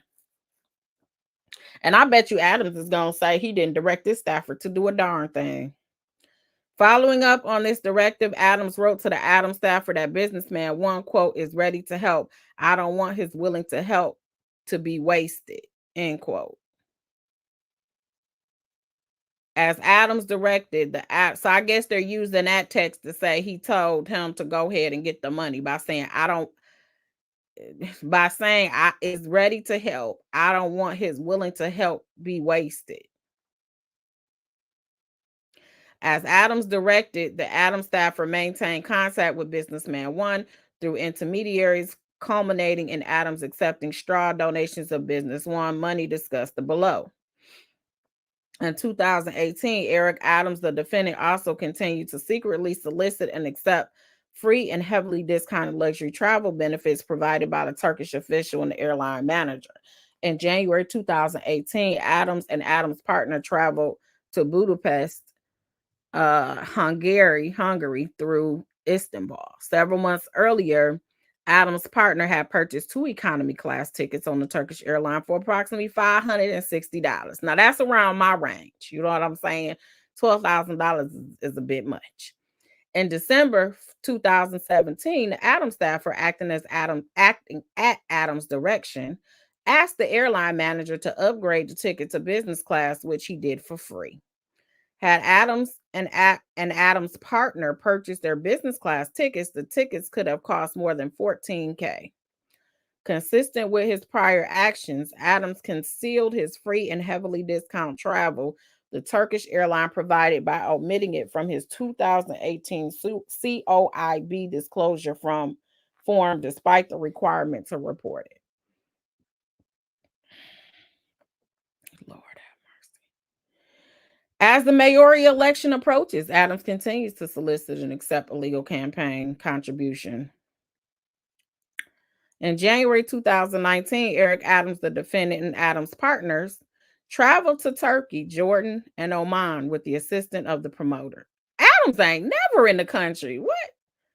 Because Adams made his travel arrangements through the promoter and not through the airline manager did not upgrade Adams' economy class tickets on the Turkish airline, instead arranging a full upgrade only for Adams' partner. Had Adams' partner purchased her business class ticket, it would have cost at least approximately $7,000. In an effort to monopolize flight travel as a method of gaining influence with Adams, the airline manager observed that difficulty arose in upgrading Adams because the arrangement had been made through others. When exchanging messages about another potential trip later in 19, the Adams staffer requested an upgrade for Adams from the airline manager and explained in part that, quote, he learned his lesson last time. We're writing directly to you this time, end quote. After the 19 trip, Adams exclusively arranged his flights on the Turkish airline through the airline manager, allowing the airline manager, the Turkish official, and the Turkish government to increase their influence over Adams. During his 2019 trip, Eric Adams, the defendant, solicited and accepted travel benefits from the promoter. The Turkish entrepreneur, who, as described above, facilitated Adams' second 2015 trip to Turkey, and in 2018 proposed to Adam via the Adams staffer, raising campaign contributions illegally in Turkey. Specifically, Adams solicited and accepted free hotel stays, dinners, and a boat trip, among other things, from the promoter, including a free 2-night stay in the Cosmopolitan Suite in the St. Regis, Istanbul, depicted below. Guys, see that? That looks nice. Looks like it's a nice view. Look at all of those windows over there. They should have had this in color, though. Had Adams paid for the 2-day stay in the luxury suite, the cost would have been approximately $3,000. Adams also solicited and accepted from the promoter free transportation, meals, and entertainment, including a car and driver, a boat tour to the Princess Island in the Sea of Marmara, a Turkish bath at a seaside hotel, and at least one meal at a high-end restaurante.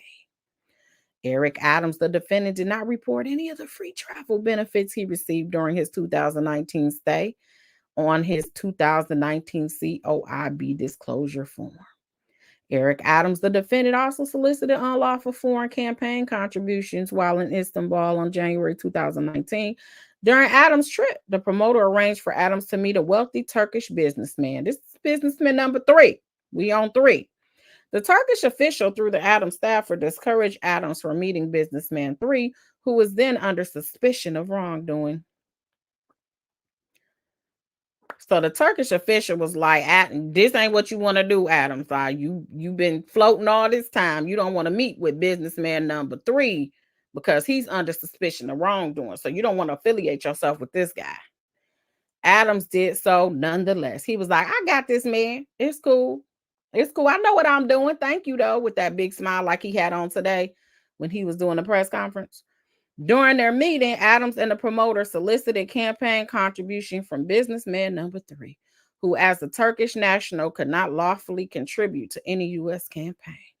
During the meeting, businessman 3 agreed to contribute $50K or more to the 21 campaign, believing that Adams might one day be the president of the United States. They thought he was going to be the next Barack Obama.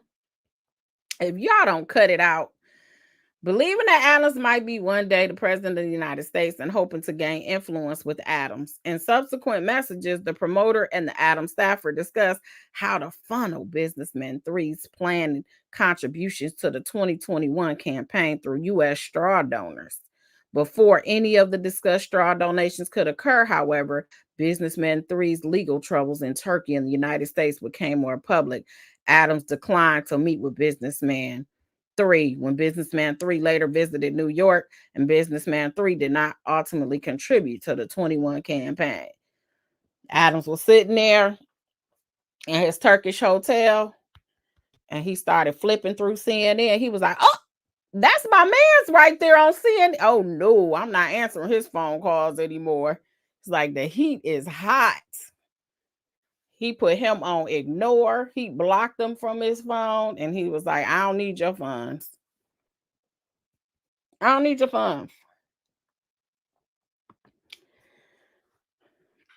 Businessman number 3 was not the only wealthy Turkish national from when Eric Adams, the defendant, sought illegal campaign contributions. Also, in January of 2019, Adams continued to seek the illegal foreign contributions promised by businessman 1. That's the Turkish national who owned the Turkish university. Just in case you guys couldn't keep up between business 1, 2, and 3, the U.S. attorney was like, let me remind you that businessman 1 is the Turkish national who owned the university. Y'all keeping up? Telling the Adams staffer in text message to confirm businessman 1's continued willingness to support the 21 campaign. It looked like this Adams staffer might be their key witness, okay? The Adams staffer said, I'm not fit for a jumpsuit. What do you want to know? Please just tell me, what in the world do you want to know? And I am going to tell you everything that you want to know. And I'll tell you more because I've seen a lot of things in my future, but jail ain't one of them. So what do you want to know? Just let me know. And I'm going to tell you, Mr. FBI.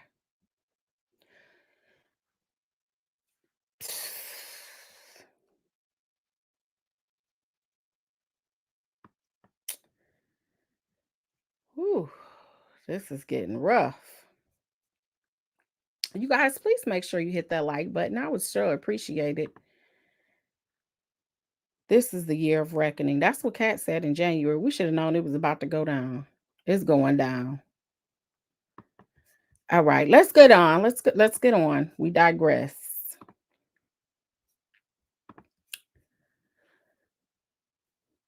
You said exactly. Hop right in the booth.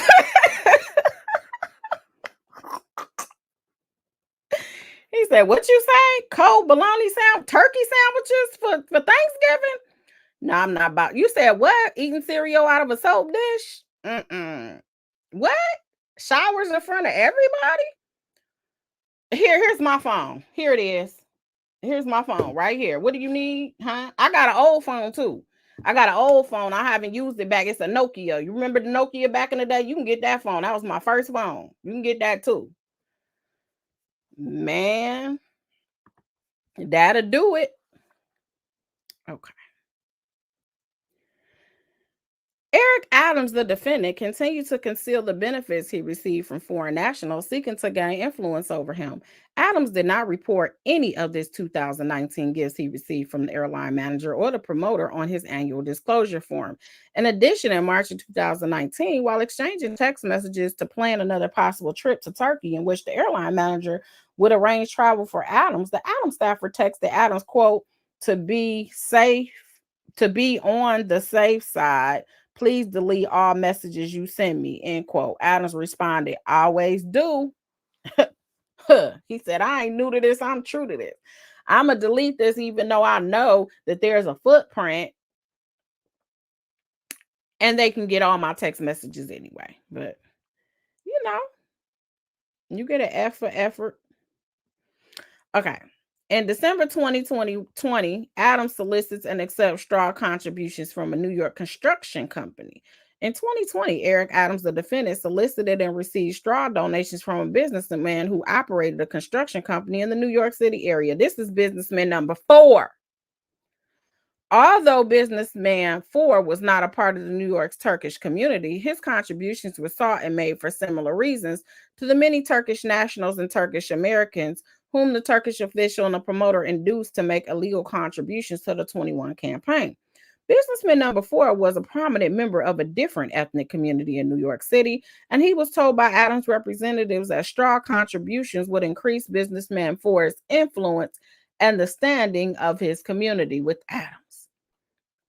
In December 2020, 2 volunteers for the 2021 campaign, who later became employees of Adams at City Hall, that's Adams Employee 1 and Adams Employee 2, and together the Adams employees, asked businessman 4 to contribute $10K to the 2021 campaign.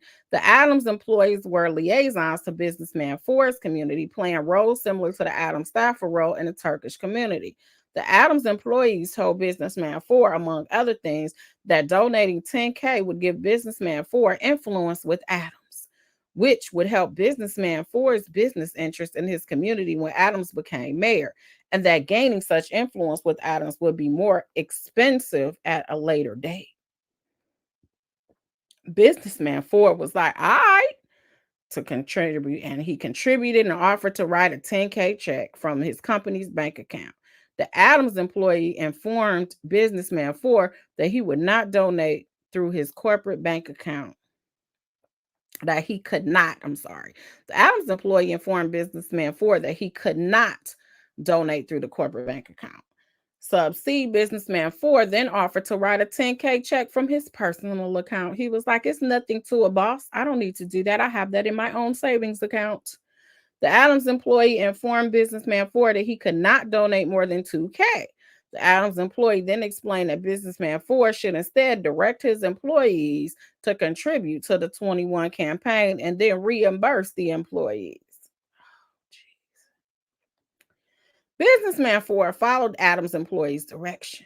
Businessman 4 personally contributed $2K to the 21 campaign and reimbursed 4 of his employees for their $2K contributions to the 21 campaign. Businessman 4 and his employees made these contributions at a fundraiser that Adams personally attended, which was held at Businessman 4's office. In 21, campaign requested and received matching funds for these straw donations.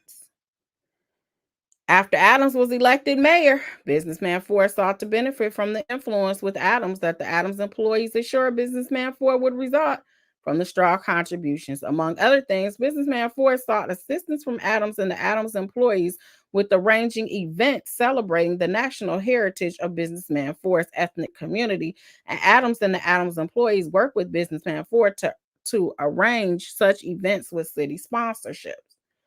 Businessman 4 also sought and received assistance resolving issues with the New York City Department of Building, including from Adams himself.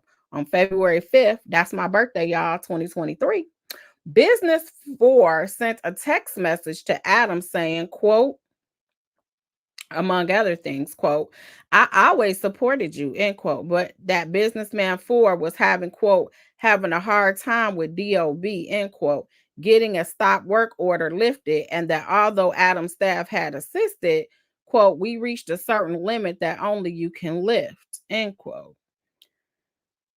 Adams responded, quote, "Let me look into this," end quote. Approximately a week and a half later, businessman Ford replied to Adams, quote, "Mayor, brother, I want to thank you for your help. DOB issue partially resolved and they promise to expedite the process. Thank you. You have my continued support."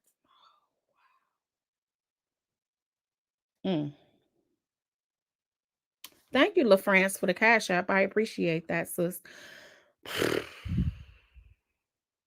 In May of 2021, Adams received straw contributions from another New York construction company as arranged by the Turkish official. Eric Adams, the defendant, accepted support from the Turkish official throughout the 21 campaign, and the Turkish official repeatedly informed Adams that he was providing such support. When a fundraising effort organized or facilitated by the Turkish official failed to raise the amount or funds that the Turkish official had promised Adams, the Turkish official told Adams and the Adams staffer that he would, quote, "close the gap," end quote, by obtaining sufficient funds from other sources to reach the promised amount. In May 21, Eric Adams, the defendant, sought and accepted straw donations from another businessman. We had number 5, businessman number 5. See, U.S. Attorney Damian Williams, he did a very brief summary because this thing is really long and there's several people apparently involved. From another businessman, Business 5, who operated another construction company in the New York City area. Businessman 5 is a prominent member of the New York City's Turkish community and made these donations at the behest of the Turkish official. In January 21, the Turkish official messaged the Adams staffer asking for a meeting with Adams. The Turkish official and the Adams staffer then exchanged the following message. Adams staffer said, what will the topic be? Turkish official said, "The election, that's what." Adams staffer said, "Okay." Turkish official said, "November 2nd, 2021. And that's the date of the mayoral election. Adams staffer said, "His favorite topic." Turkish official said, "The Turkish community support to him. What can we do? Let's talk." Adams staffer said, "Okay." Sub B, Adams, the Turkish official, the airline manager, the Adams staffer, and the lead fundraiser for the 2021 campaign, the Adams fundraiser, met at a restaurant for dinner on February 14, 2021, on Valentine's Day. Oh. At the dinner, the Turkish official committed to support the 2021 campaign. Turkish official then organized a larger dinner to plan specific donations to the 21 campaign. Businessman 5, the Turkish official, Adams, the Adams fundraiser, and the Adams staffer attended that dinner, which occurred on April 2nd, 2021. At the dinner, Adams explained the matching fund program and solicited contribution from Businessman 5. The Turkish official told Adams, quote, "We are supporting you." After the April 2nd, 2021 dinner, Businessman 5 worked with the Turkish official, the Adam fundraiser, and Adam staffer, among others, to plan a fundraiser for Adams. Businessman 5 attempted to recruit others in the construction industry and the Turkish community, writing in part, "This, quote, may feel like swimming against the current, but unfortunately, this is how things work in this country," end quote. The day before the scheduled fundraiser, the Turkish official sent Businessman 5 at least one check. And Businessman 5 sent the Turkish official a message confirming that, quote, "As of now, the checks that reached us are 17,000. Oh, geez. Adams. On May 7, 2021, Businessman 5 held a fundraiser for the 2021 campaign at his construction company's office. Adams Businessman 5, the Adams fundraiser, and the Adams staffer attended. The Turkish official did not attend, but sent his driver to deliver several additional contribution checks. Prior to the fundraiser, Businessman 5's construction company, at the direction of Businessman 5, had provided $1,250 per employee to 10 of his employees. Each of those employees then contributed that amount to the 21 campaign, with the exception of one employee who donated in his wife's name and another who donated $1,200 of the funds. The Adams staffer sent the Turkish official a list of the contributions collected at the fundraiser. Following the fundraiser, the Turkish official sent Businessman 5 a message asking, quote, "How much is the total?" end quote, to which Businessman 5 replied, quote, "I think I got to 22. He just left. The girls which is Adams' assistants, were very happy, end quote. The Turkish official subsequently asked the Adams staffer to tell Adams, quote, we will continue supporting you, which the Adams staffer did. The 21 campaign requested matching funds for 8 of these straw donations that were made in the names of New York City residents, fraudulently obtaining public funds to which the campaign was not entitled. In September of 21, Adams accepts straw contributions from Turkish National. This is like the longest freaking indictment. In 21, businessman 1, the Turkish national, who owned the Turkish University as described above, attempted to make good on his earlier commitment to contribute to Eric Adams, the defendant. Adams and businessman 1 used the promoter and the Adams staffer, among others, to devise and execute a plan to funnel businessman 1's money to the 21 campaign, knowing full well that these donations would violate the law against U.S. political campaigns receiving contributions from foreign nationals. On July 9, 2021, the Adams staffer exchanged messages with Adams about raising funds from the Turkish University, among other sources. Adams explained that he was, quote, not doing an in-person fundraiser for less than $25K, end quote.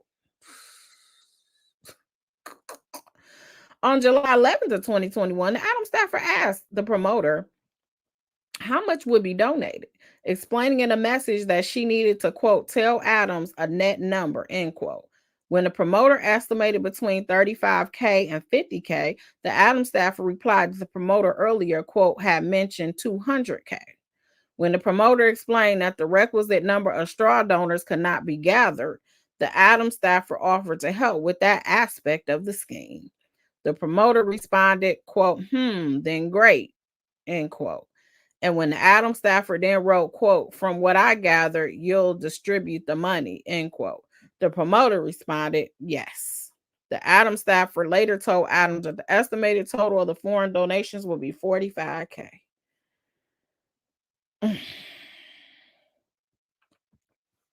In August of 2021, the promoter, the Adams staffer, and the president of the Turkish University American campus, the university president, exchanged messages and voice notes explicitly discussing the plan to funnel businessman 1's contribution to the 21 campaign through the Turkish University's U.S.-based employee. The promoter assured Adams staffer that those employees are U.S. citizens and green card holders, end quote. The Adams staffer told Adams about the plan to funnel businessman 1's contribution through U.S.-based straw donors, and Adams approved the plan, knowing that businessman 1 was a Turkish citizen. August 27, 2021, the university president messaged the Adams staffer that the Turkish University would donate $20K to the 2021 campaign by, quote, dividing it amongst our employees in appropriate amounts. Oh, jeez. Oh, my gosh. The Adams staffer responded that, quote, if the donation is not more than $25K, then Mr. President, end quote, referring to Adams, who was then Brooklyn Borough president, quote, does not participate in person, end quote. The Adams staffer responded that, quote, if the donation is not more than $25K, then Mr. President, end quote, which was referring to Adams, who was the Brooklyn Borough president, quote, does not participate in person. He said, my honorarium is $25,000. I don't get off my couch for less than $25K. The university president then informed the Adams staffer that in addition to the Turkish University contribution, others would donate to reach the $25,000 threshold. August 27, 2021, the university president informed the Adams staffer that the Turkish University would donate only $10K. Because that meant that Adams would no longer appear at an in-person event, the Adams staffer asked the Adams fundraiser to create an internet link through which the Turkish University straw donors could contribute. In a series of messages with Adams and the Adams staffer, the Adams fundraiser sent the link to the Adams staffer to remind the Adams staffer of the mechanics of the plan they had discussed, that the foreign donations would be concealed by routing them through U.S.-based straw donors who would lawfully contribute in their own names. Adams wrote to the Adams staffer and the Adams fundraiser, quote, we can't take any money from people who are not U.S. citizens, end quote. The Adams staffer inquired, quote, what about green card holders? The Adams fundraiser responded, quote, yes, we can. Yes, we can, end quote, confirming that the promoters plan to use green card holders as straw donors would work. The Turkish university ultimately made its straw donations on September 27th of 2021. When the 3 U.S.-based employees of the Turkish university made $2,000 contribution to the 2021 campaign and were then reimbursed as directed by businessman one and the university president. The university president and another U.S.-based employee of the Turkish university each also made $2,000 contribution from their own funds. The contributions occurred during a period when the 2021 campaign had begun to wind down fundraising and were ultimately refunded by the campaign, but not before Adams submitted a disclosure statement to the CFB and falsely claimed the U.S.-based Turkish university employees were the true donors. On November 2nd, 2021, Adams was declared the winner of the 2021 mayoral election. The next day, businessman one and the promoter exchanged the following messages. The promoter said, "Good morning. The president is our brother from now on, sir." Businessman one said, "Good morning." The promoter said, "May it be auspicious for all of us." We messaged each other. Businessman one said, "Are the elections over?" The promoter said, "It was yesterday, sir. Everyone messaged me that he was elected. Congratulations messages. He is most likely going to assign me as a representative, sir. I'm going to go and talk to our elders in Anakra and Ankara about how we can turn this into an advantage for our country's lobby." Businessman one said, "That would be nice." Oh, gosh. No.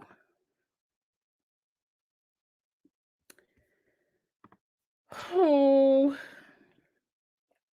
Y'all still hanging with me? I know this is really long. Oh, God. I don't know. I appreciate you guys for hanging with your girl. I just feel like I'm going to miss something if I don't read it all. That's like how I feel. Because, I mean, the U.S. attorney just gave us a little snippet. It's a lot going on here in this here indictment. L says that Whitehead is asking for a reduced sentence. Hey, you got to do what you got to do. I ain't mad at him. Don't nobody want to do 9 years. I mean, they did. It looked like they did use some of the text messages to kind of set it up about how he knows the campaign, the way to win campaigns is about money. And that was the setup to show that he's willing to do whatever needs to be taken in order. Whatever needs to be done, he's willing to do in order to go ahead and get the money that he needs. You know, I see what they did there. I see what the U.S. attorney did there.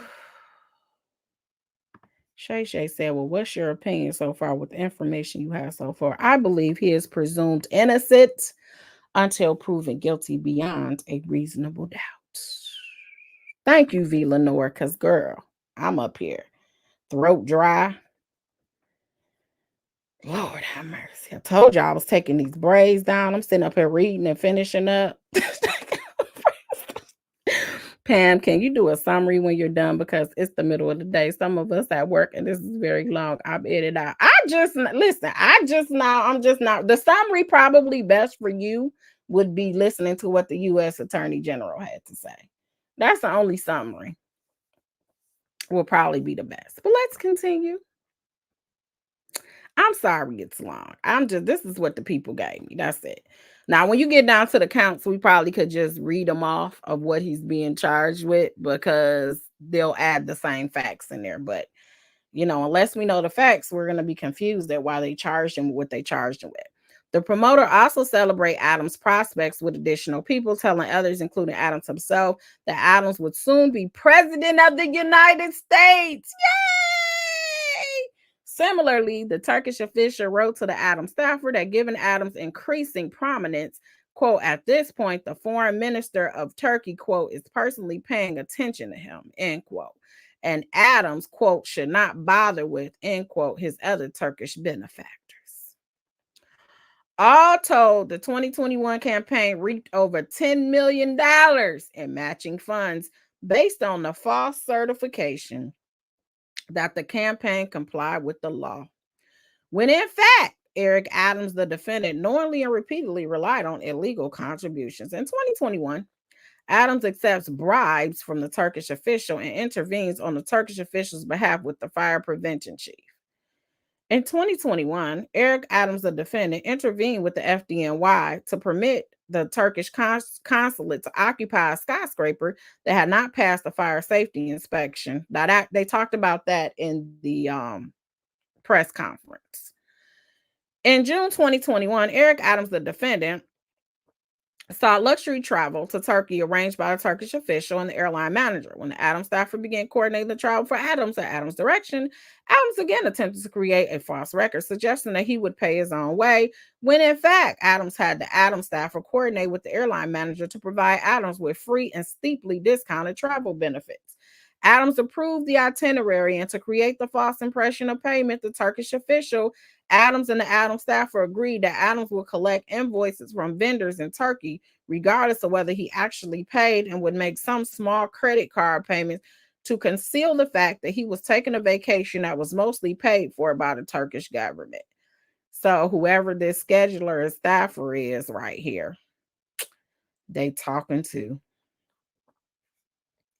On June 22nd, 2021, Adams, through the Adams staffer, requested that the airline manager book flights for Adams in order to conceal the favorable treatment. The Adams staffer requested the airline manager charge Adams what would appear to be a real price. Adams staffer said, "How much does he owe? Please let them call me and I will make the payment." The airline manager said, "It is very expensive because it's the last minute. I am working on a discount." Adams staffer said, "Okay, thank you." Airline manager said, "I'm going to charge $50. Adams staffer said, "No." The airline manager said, that would work, wouldn't it?" Adams staffer said, "No, dear. $50? What? Quote a proper price." Airline manager said, "How much should I charge?" And then get the little smiley face. Adams staffer said, "His every step is being watched right now. $1,000 or so. Let it be somewhat real. We don't want them to say he is flying for free. At the moment, the media's attention is on Eric."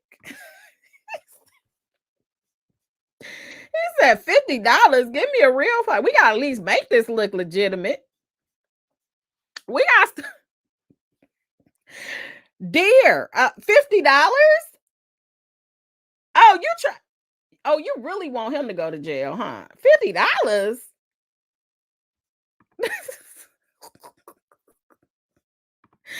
That wink, wink, right? Oh, God. Adams paid approximately $1,000 each for round-trip economy tickets on the Turkish airline for himself and Adams' partner, which were immediately upgraded to business class at no cost. Had Adams purchased business class tickets on the open market, they would have cost more than $15,000 total. At Adams' direction, the Adams staffer also coordinated luxury lodging for Adams and Adams' partner, which would be secretly provided at no cost to Adams, as the Adams staffer and the airline manager discussed. Adams staffer, we got more conversation here. The Adams staffer said he is also asking where else they can go in Turkey. Do you have a recommendation? The airline manager said, Four Seasons. Adams staffer said, it's too expensive. The airline manager said, why does he care? I mean, he's not going to pay. His name will not be on anything either. The Adams staffer was like, super. Now she said, why does he care? He doesn't pay anyway. I mean, gosh. This is just unreal. The Turkish official also arranged an itinerary for Adams and Adams' partner in Turkey, which, in addition to the stay at the Four Seasons, would include a yacht tour, a 3-day stay at a luxury beach resort, and a car and a driver, as well as a domestic flight between Istanbul and the resort. The Adams staff forwarded detail of this itinerary to Adams to assist Adams in concealing the nature and extent of the travel benefits he was soliciting and accepting. The Turkish official suggested a nominal price of $720, although the true price of this itinerary would in fact have been $8,500 or more. Adams approved the itinerary and a nominal price. Is our money worth more or something? Maybe he can say it's $750 in American money. Okay. But it's like 5,000 It's $5,200 in Turkish amounts or something. No? He seems like he's a romantic. Look at him taking you on yachts, going to the Four Seasons. And there's some chick out here living her best life too. Jesus. Jackpot said went from needing a staffer to needing a lawyer. Oh.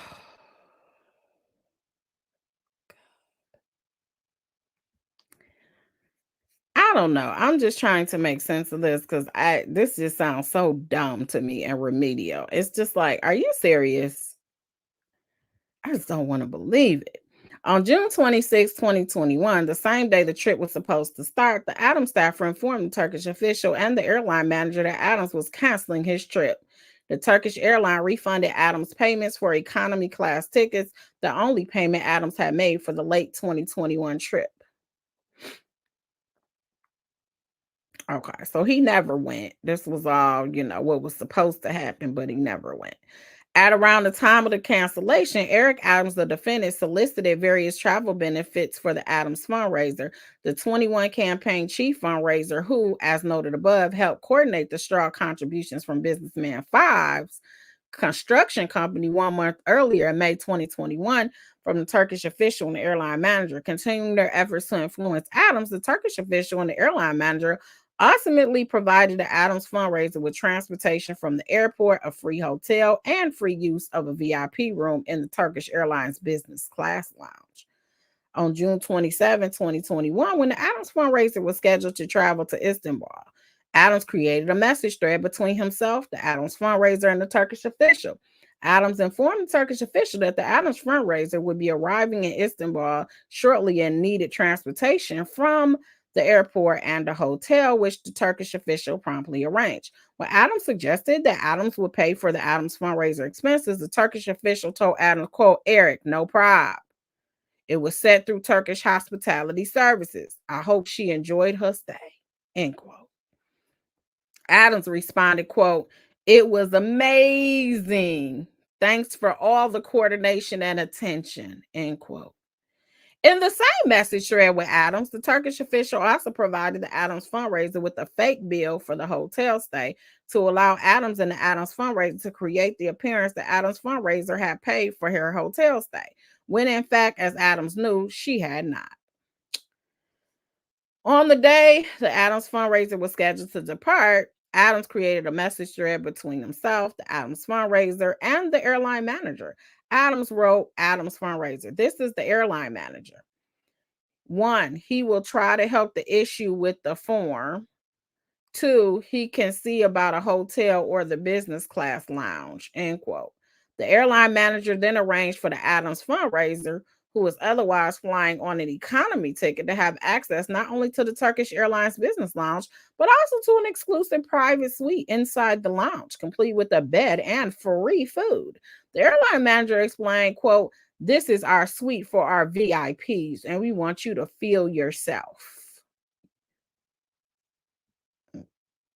We want you to feel yourself," I guess. Okay. VIP. It was say 6, so I don't know what they were trying to say. At another point in the exchange, Adam wrote, quote, "Thanks a million, my brother." To which the airline manager responded, "Anytime, bro," end quote. Eric Adams, the defendant, and the Turkish official understood that in exchange for the benefits described in paragraph 34 and 35 of future travel benefits for Adams, Adams was expected to assist the Turkish official in the operation of the Turkish consulate in New York. On July 6, 21, Eric Adams, the defendant, declared victory in his party's mayoral primary. On the morning of July 7th of 2021, the airline manager sent Adams the following text message: "Brother, congratulations," end quote. Adams responded, quote, "Cannot thank you enough," end quote. In September 2021, Eric Adams, the defendant, agreed to pressure a New York City agency to help the Turkish consulate secure a temporary certificate of occupancy for a building it owned and operated. As Brooklyn Borough president, Adams had authority under the New York City Charter to affect the administration of city services within his borough, such as those provided by the FDNY. and other city agencies, including through holding public hearings, introducing legislation before the city council, overseeing the coordination of a borough-wide public service complaint program, and consulting with the mayor of the city of New York on the executive capital budget and other budget recommendations. You know what, y'all? I'm gonna assume that Whitehead probably did see people. If he was around Eric Adams like this, and even 10% of this is true, he probably seen the things that he was doing for people. So if you remember that conversation that happened between Brandon Belmonte and he was telling him all the stuff he can do, one of the things Brandon Belmonte also had an issue with was trying to get some type of it was a stop order on one of his buildings or something. And Whitehead was saying that he can get help, and he called and put his name. I know her name. She's on the scheduler. She's his scheduler. That's the right hand. She knows everywhere that he goes and what he does, which kind of corroborates with them saying that she didn't just do work-related stuff. She did personal stuff.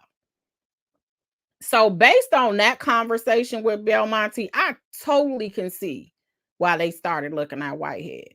But it just turned out he was trying to get the same alleged favors. And obviously, it sounds like Adam knew that it wasn't nothing Whitehead could really do for him. So what I'm going to do for you, for?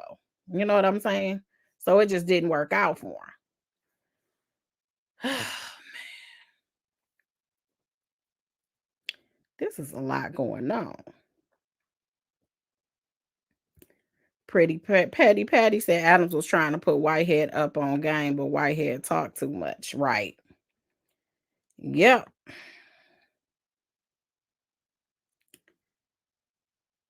Yep. God's gracious sufficient said, I remember that conversation. I was wondering if it was all tied in. That's what it's. I knew. I had figured out a while ago that they were after him because they were really looking at the mayor, because that was the only thing that made sense. It just what happened that once they started looking into Whitehead, most of the text showed that he was trying to get in good graces with Eric Adams, but he wasn't stunting Whitehead like that. Like all the text kind of showed that Eric Adams was like, get away, like almost treating him like a little gnat. But Whitehead that's why one of the texts Whitehead said, he was like, you do this for all of these people, you do nothing for me. I'm loyal to you. I do whatever you tell me to do, and you still not gonna do nothing for me. I introduce you to this guy. How does he become a part of it and he gets all the credit? But me, I don't get nothing. I don't get nothing. All you do is treat me like trash. You know I'm loyal to you, E. I'm there whenever you want me to be. You's a clown, that's what you. Why don't you call me a cardboard bishop now? Huh? You tough? Call me a cardboard bishop now. He's not gonna call you that. Huh? I'm not gonna call look on Facebook Live. Call me a cardboard bishop now. You clown. That's what you are. You clown. That's what you are. Why don't you say what you say on Facebook Live, sucker? No. That's what he wanted to say to the mayor, but he couldn't. He was on there crying on them texts. E, why you treat me like a stepchild? You my bro, you my brother. I do all of this stuff for you, and you just don't care. You don't care. I'm telling you, y'all, he was crying like a mug on those doggone oh man, he was crying like a mug on those doggone text messages. Okay, let's go on.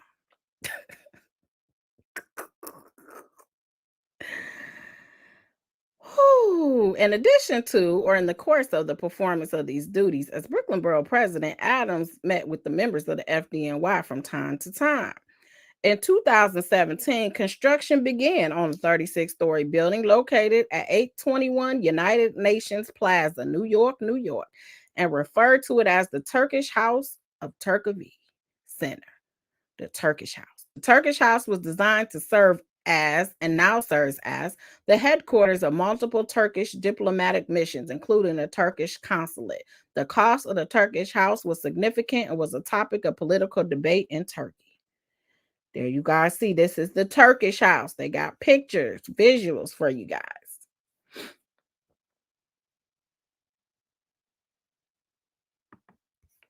The Turkish consulate planned to open the Turkish house on September 20th of 2021 so that Turkey's president could formally open the building during his visit for that year's openings of the United Nations General Assembly. Ensuring the Turkish house open on schedule was a priority for the Turkish official, who was at this time Turkey's consul general in New York. As of August 31st, 2021, construction on the Turkish house was complete, but the DOB had not yet issued a TCO for the building. Without a TCO, the Turkish house could not open during the Turkish president's impending visit. The DOB had not issued a TCO because the FDNY had not yet conducted an inspection and issued what the FDNY refers to as a, quote, letter of defect, end quote, which was prerequisite to the issuance of a TCO for the Turkish house.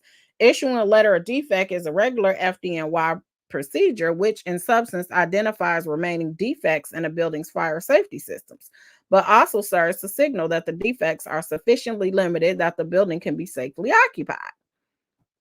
From on or about August 31st, 2021 through on or about September 9th, 2021, various New York City officials and employees, among others, sought to help the Turkish officials obtain a TCO for the Turkish house by lobbying the chief of the FDNY's Bureau of Fire Prevention to provide a letter of defect.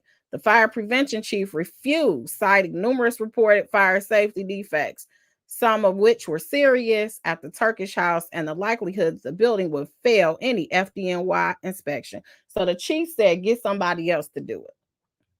On or about September 5th of 21, the Turkish official began asking Adams, both directly and through the Adams staffer, to intervene with the commissioner of the FDNY in order to secure a TCO for the Turkish house. Adams, the Turkish official, and the Adams staffer discussed these requests through phone calls and electronic messages. Oh, man. Oh, gosh. More messages, man. Allegedly. Adams, the Turkish official, and Adams staffer discussed these requests through the phone calls and messages. In a phone call to the Adams staffer, the Turkish official stated that because Turkey has supported Adams, it now, quote, his turn to support Turkey. The Adams staffer relayed this message to Adams, and Adams responded, quote, I know. Damn. Also, he ain't say damn, I just said that, but I know that's what he was thinking. On September 6, 2021, Adams messaged the Adams staffer that he would contact the FDNY commissioner. On September 7, 2021, Adams messaged the Adams staffer that he had a scheduled call with the FDNY commissioner later that day. On September 8th of 2021, Adams messaged the FDNY commissioner asking him to call Adams. Until that point, the messages between the FDNY commissioner and Adams had consisted of one on August 3rd, 2021, messages from the FDNY commissioner to Adams requesting to continue serving as FDNY commissioner after Adams became mayor and stressing that he was, quote, loyal and trustworthy, end quote, to which Adams sent a non-committal response. And two, a September 5th, 2021 invitation to a September 11th memorial service from the FDNY commissioner to Adams, to which Adams responded that he would try to attend and wish to speak with the FDNY commissioner for, quote, a half hour about FDNY, end quote. Also on September 8th of 2021, Adams messaged the FDNY commissioner stating in part, quote, they said they needed a letter of defect from FDNY to DOB. They know they have some issues, but according to them, with the letter, that DOB will give the TCO, end quote. The FDNY commissioner responded, quote, we will get on it tomorrow, end quote. Through the Adams staffer, Adams assured the Turkish officials, quote, don't worry, end quote, I'm on top of this. On September 9, 2021, after a contractor working for the Turkish consulate sent the FDNY a letter describing the status of the Turkish house's fire alarm system, an FDNY employee with responsibility for inspecting the system sent the fire prevention chief the following email. They got emails in here. The email has, Chief, after reviewing the letter, I do not see any way we would be willing to accept it. They have some major issues like Central Station and fan shutdowns, which would be an automatic violation order. Aside from that, he gave us a list with over 60 defects, and some of them list 5 to 10 problems in each one. FAIU would not go beyond 20 defects without issuing a violation order. In my opinion, this document does not take any liability that we would be comfortable with. I believe it actually tells us this building is not safe to occupy. Feel free to reach out to discuss further. Thanks. On the morning of September 10, 2021, Adams messaged the FDNY commissioner stating that the Turkish official had understood the FDNY was going to inspect the Turkish house the previous day, and quote, they really need someone by today if possible. If it is impossible, please let me know and I will manage their expectations, end quote. The FDNY commissioner wrote back that, quote, there seems to be a difference of opinion between the inspector, end quote, and the private alarm engineer responsible for the building, but that the FDNY commissioner was, quote, trying to iron it out, end quote. Shortly after noon on September 10th of 2021, Adams messaged the FDNY commissioner, quote, they said the higher ups at FDNY did not give the inspector authorization to come. The inspector indicated he needs authority to come today. The FDNY commissioner responded, quote, working on that as we speak, end quote. At approximately 2:06 p.m., Adams messaged the Adams staffer that Adams had again spoken with the FDNY commissioner, and quote, he again told me he is on the phone as we speak to try and resolve this. Also on the afternoon of September 10, 2021, the FDNY chief of department summoned the fire prevention chief to a meeting. The chief department was the FDNY commissioner's direct subordinate and the fire prevention chief superior. The chief of department informed the fire prevention chief in substance that if the FDNY did not assist the Turkish consulate in obtaining a TCO, both the chief of department and the fire prevention chief would lose your job. You about to lose your job. That's kind of messed up. The fire prevention chief then drafted a, quote, confidential letter of no objection, end quote. For the Turkish house, the fire prevention chief had never before written a, quote, conditional letter of no objection, end quote, which was not standard FDNY procedure. Instead, the fire prevention chief wrote this letter, which he later described as, quote, unprecedented, to inform the DOB and FDNY did not object to issuing the TCO, providing that the private engineers affirmed that the fire alarm system functioned properly and, quote, assuming the Department of Building has inspected, tested, and approved the installed water-based fire suppression system. At 2:17 p.m. on September 10th of 2021, I cannot believe we are still in the facts. And you know they didn't put all their evidence in here either. And we are still in the facts. We have not got to the actual counts. At 2:17 p.m. on September 10th of 2021, the FDNY commissioner wrote Adams, quote, letter being drafted now. Everything should be good to go Monday morning, end quote. 4 minutes later, Adams messaged the Turkish official, quote, from the commissioner, letter being drafted now. Everything should be good to go Monday morning, end quote. The Turkish official responded, quote, you are great, Eric. We are so happy to hear that, with the praying hands. You are a true friend of Turkey, end quote. Adams replied, quote, yes, even more a true friend of yours. You are my brother. I am here to help, end quote. At 2:30, the Turkish official confirmed, quote, you are such a friend, with the praying hands. At 2:31, the fire prevention chief sent the, quote, the conditional letter of no objection to the private alarm engineer. After Eric Adams, the defendant, pressured the FDNY to permit a TCO to be issued for the Turkish house, the Turkish official continued to fulfill his end of the bargain by providing additional luxury travel benefits to Adams. These benefits, which Adams accepted, were worth more than $14,000. On September 14, 2021, 4 days after Adams caused the FDNY to acquiesce in the TCO, Adams messaged the Adams staffer directing her to secure tickets to Pakistan for a trip from November 30th to December 8, 2021. The Adams staffer relayed the request to the airline manager stating, quote, he'll pay the economy class price, end quote, but asking, quote, can we upgrade later, end quote. The airline manager replied, quote, of course you can. On September 21st, 2021, a Turkish official messaged the Adams staffer seeking a meeting at a particular time between Adams and the Turkish deputy minister. The Turkish official wrote, quote, "This is very important. He," end quote. The deputy minister, quote, "is the person who makes all the arrangements with one phone call in Turkey. Flight, yacht, tour, hotels, rental cars," end quote. The meeting did not occur because Adams was scheduled to meet with the former president of the United States at the time, requesting for a meeting with the deputy minister.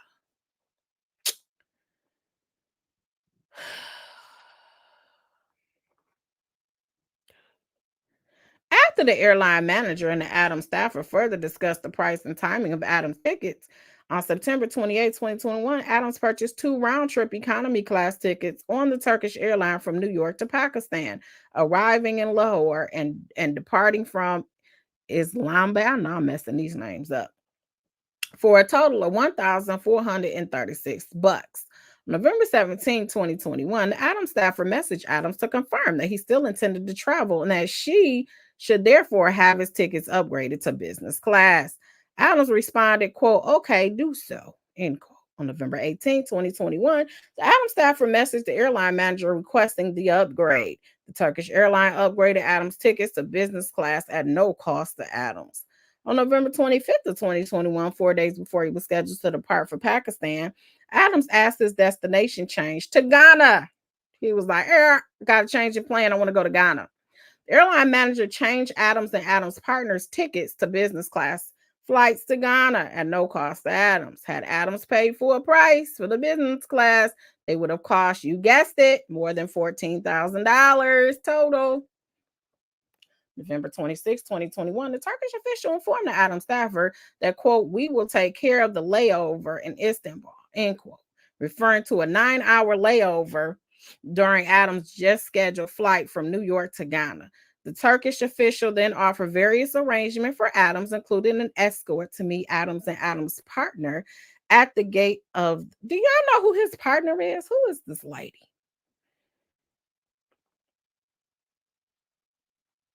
Anybody know?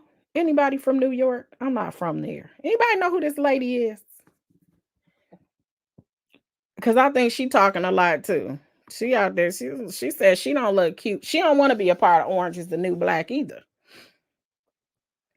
So anyway, they met him at the gate to pick him up at the airport by luxury vehicle, later specified as a BMW 7, with a driver, dinner at a high-end restaurant where Adams would meet a Turkish government official, drinks at a separate location, and a boat tour. And returned to the airport in time for his business flight to Ghana. Adams selected the airport escort, driver, and dinner, but declined the cruise, explaining that he has, quote, "done the boat tour a few times," end quote. And touting the benefits he provided, the Turkish official messaged the Adams staffer, quote, "Don't let the airline manager and others confuse Adams. We are the state," end quote. Okay. November 30th, 2021, the Adams staffer relayed to the Turkish official request by Adams that his excursion into Istanbul receive no media attention, including social media. The Turkish official agreed that it would be confidential. They was like, "Don't let TMZ know that he is over here in Turkey doing these excursions, okay?" And the Turkish official was like, "All right, we'll call Harvey and them, tell them to, chill out." I'm just making that up. Accordingly, the Turkish official confirmed that during Adams' dinner at the Istanbul restaurant, the Turkish officials, quote, "team did not let anyone take any pictures," end quote. This was in stark contrast to the Ghana portion of Adams' trip, for which Adams actively sought and obtained press coverage, and which Adams posted about it on social media. After Adams completed the layover, the Turkish official and Adams staffer exchanged the following messages. The Turkish official said, "Was Eric satisfied?" The Adams staffer said, "It was great. Thank you for everything." The Turkish official said, "Thumbs up, thumbs up. It's okay if he is happy. Is Eric happy then?" The Adams staffer said, "He is very happy. He is sending you his thanks." During and shortly after the travel to Ghana and Istanbul, Described in the preceding paragraph, Eric Adams, the defendant, took additional actions for those who provided him travel benefits in exchange for those benefits. In early December 2021, Adams announced the members of his transition committee, which were established to advise the mayor-elect and his team on policies and appointments before he took office. Initially, there were no members of the Turkish community on any of the committees. On December 8, 2021, the Adams staffer sent the airline manager a link to a list of Adams transition committees and asked the airline manager, quote, "Have you looked at the list?" The airline manager responded, quote, "It would suit me well to be lead or senior advisor," end quote. 2 days later, the airline manager sent a message reiterating, "Lead, please," smiley face. Otherwise, seat number 52 is empty on the way back, end quote. Meaning that if the airline manager was not given a position on a transition committee, it would affect Adams' travel benefits from the Turkish airline.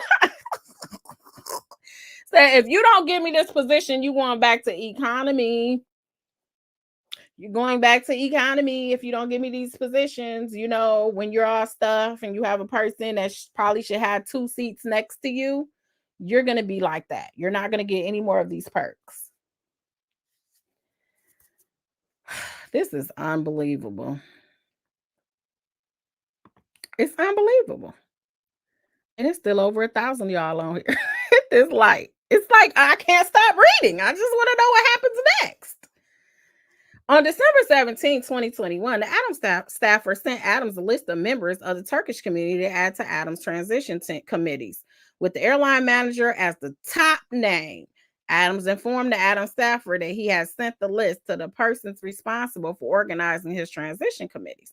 Adams sent the list to a staff member with the direction, quote, "add to transition," end quote. The airline manager was subsequently added to Adams' Infrastructure, Climate, and Sustainability Committee Transmission Committee. On December 23rd, 2021, a senior Turkish government official sent the airline manager a series of text messages noting the airline manager's membership on Adams' Infrastructure, Climate, and Sustainability Committee and sending applause emojis. The airline manager responded that his membership on the transition committee was the service of Turkey. Quote, "Thank you, brother. We are doing our best to serve our country adequately. Your support gives us strength here. Thank you. You are always there for us, and we're trying to be worthy," end quote. Eric Adams, the defendant, continued to conceal the luxury travel benefits he accepted in exchange for taking actions favorable to the Turkish official, the airline manager, and others, by once again not reporting these gifts on his 2021 annual disclosure form. In total, from 2016 through 2021, Adams received the following benefits from the Turkish officials, the airline manager, the promoter, and others, none of which he reported on annual disclosure forms. So this was the chart that they showed at the press conference. And they got all the stuff. Y'all see that. I'm not going to read it. You know what I'm saying? We just went through all of that. Okay.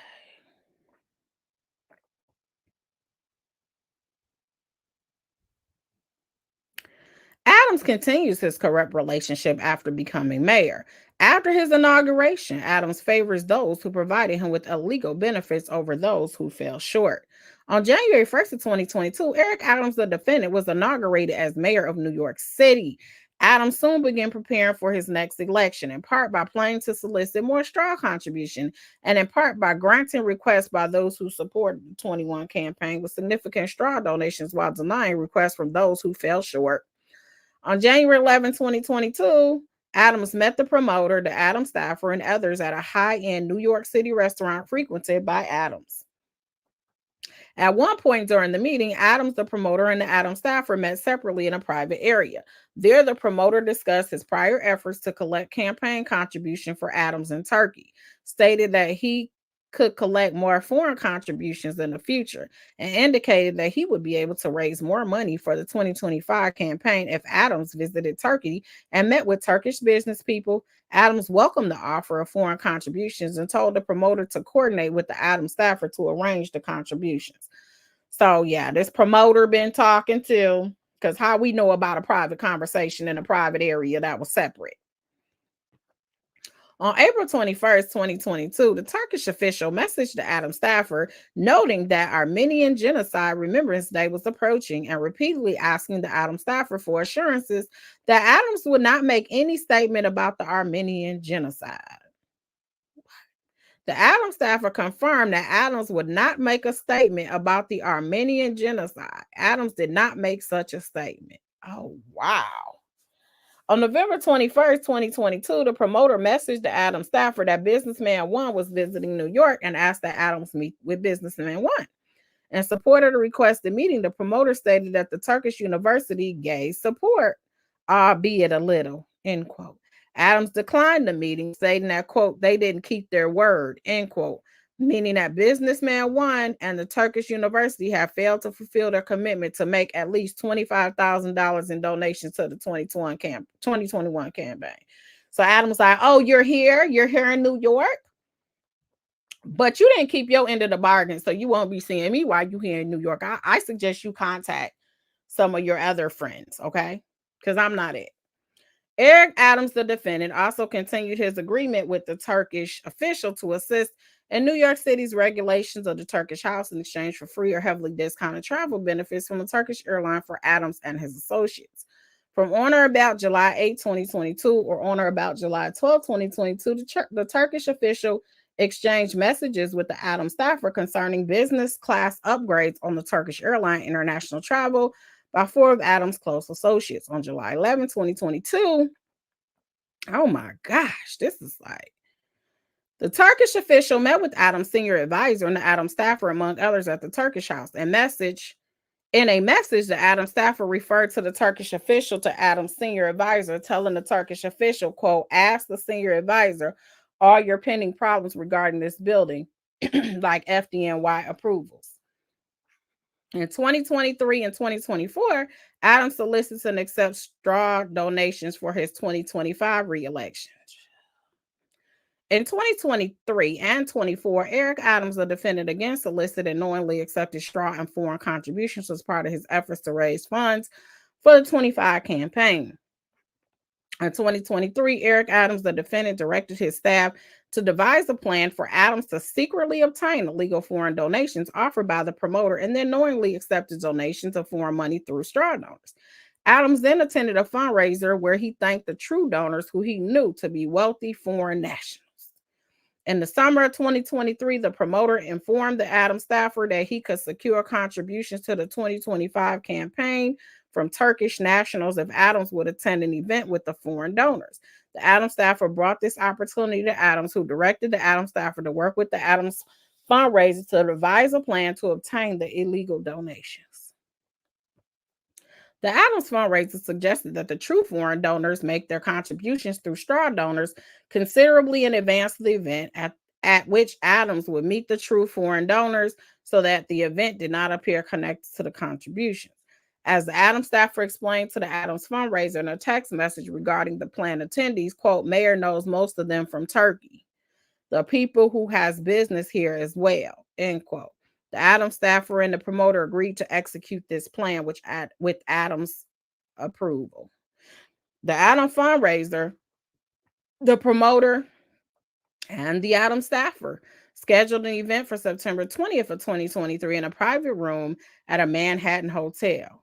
To conceal the event's true purpose, the promoter provided a PowerPoint presentation billing the event as a dinner hosted by international sustainability leaders with the subject sustainable destination and an attendance price of $5,000. The event was not publicized or listed on Adams' public calendar. The Adams fundraiser entered the event on Adams' private calendar as a fundraiser for Eric Adams 2025, with the host listed as the promoter, a goal of $25K, and the note, quote, total submitted before the event, $22,800.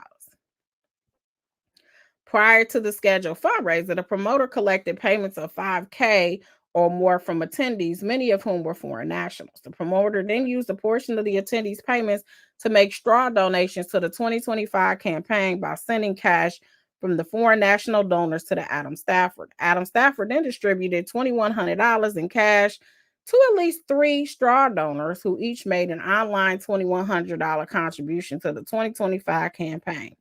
On September 20th, 2023, the promoter hosted the fundraiser, which the Adams fundraiser, the Adams staffer, and foreign nationals who had contributed to the 2025 campaign via straw donor attended.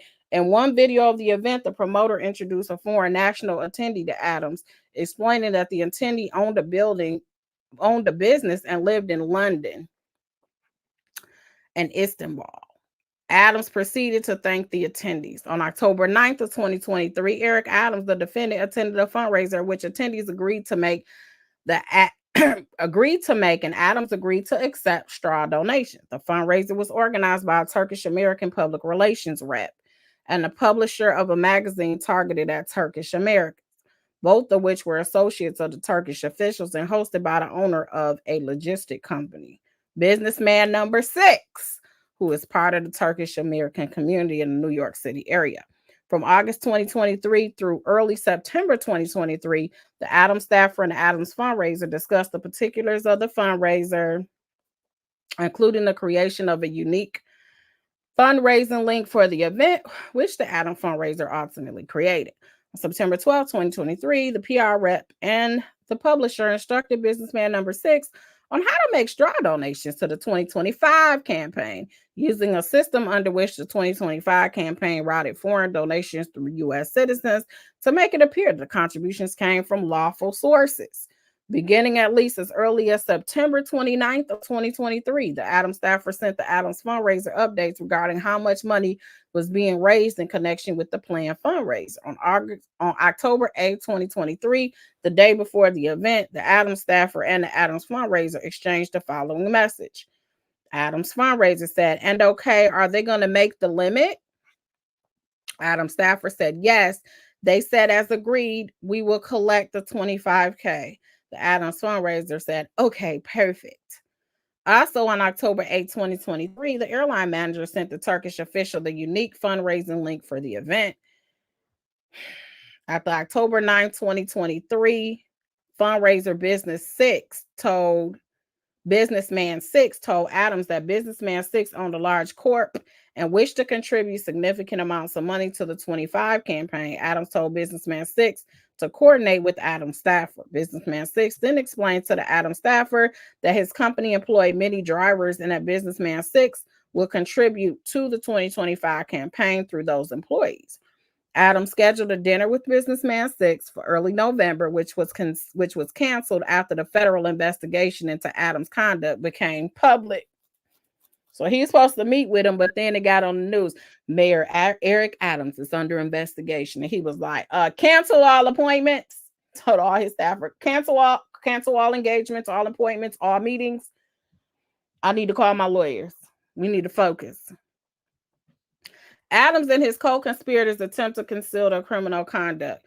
Throughout the commission of the conduct described in paragraph 1 through 46 of this indictment, Eric Adams, the defendant, and his agents and co-conspirators sought to conceal the wrongful conduct from scrutiny by the public and law enforcement. As described above, Adams repeatedly did not disclose the free and heavily discounted travel benefits he accepted from the Turkish official, the promoter, and the airline manager. Created a false paper trail to suggest he had paid for his travel when in fact he had not.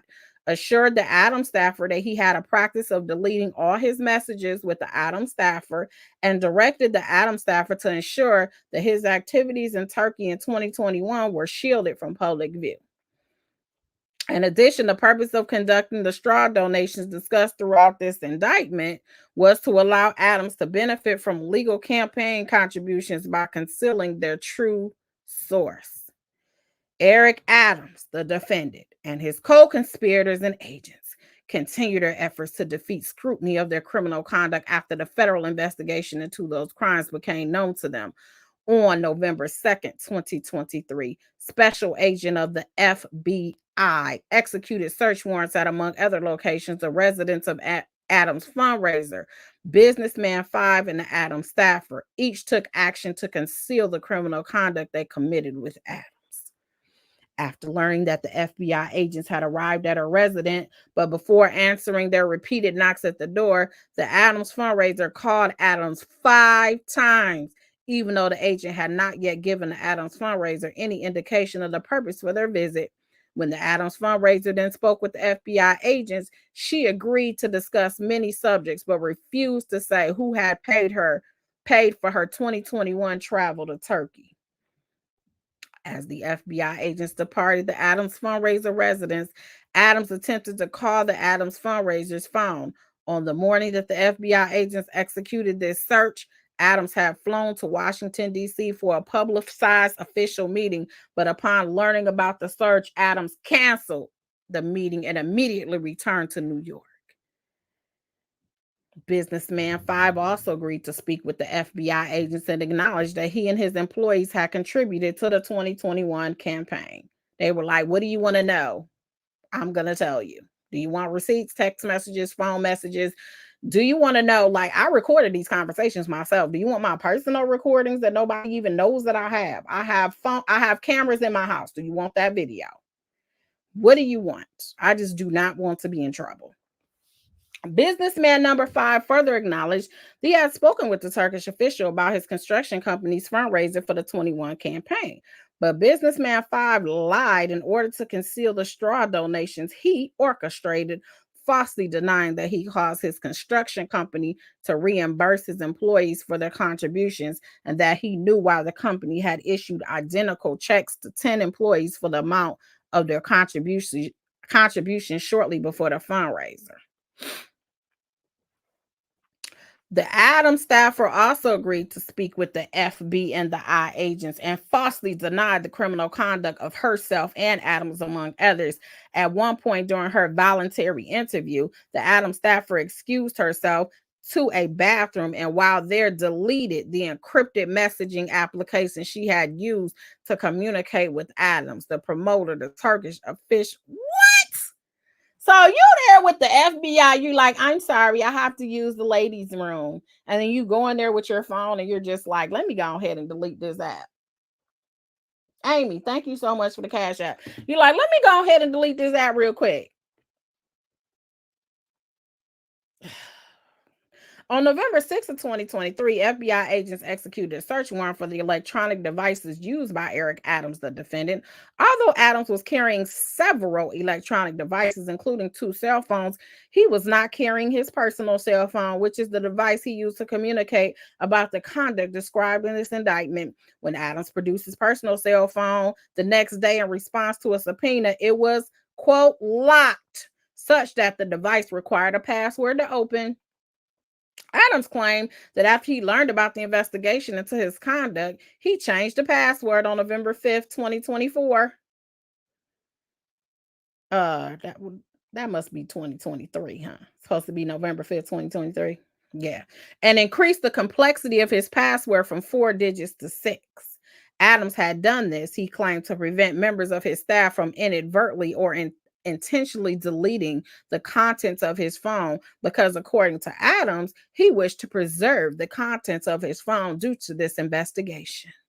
But Adams further claimed he had forgotten the password he had just set and thus was unable to provide the FBI with a password that would unlock the phone. He was like, listen, what had happened was when I found out that you were investigating me, I was like, I don't want the staff trying to delete the stuff that's in my phone. I want to preserve it because I am a truthful person. I am very, very honest. Okay. And so I changed the password to, one of those random ones they give you on the internet. They're like, do a strong password. It was like XZ13598 WXYZPA, like one of them passwords. And I done forgot it.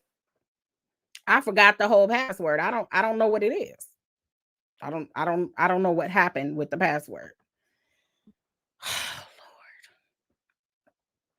As the federal investigation into the criminal conduct of Eric Adams, the defendant continued, so did efforts to frustrate that investigation. On June 13th of 2024, that's like 3 months ago, FBI agents interviewed businessman 4 and the 4 employees of his company through whom businessman 4 had made straw donations to the 21 campaign.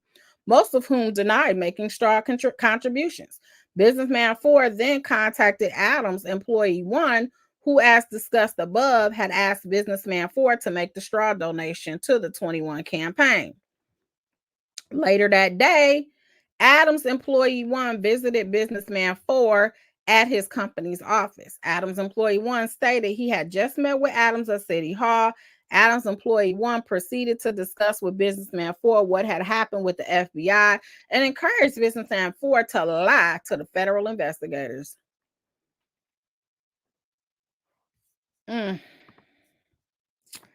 He said,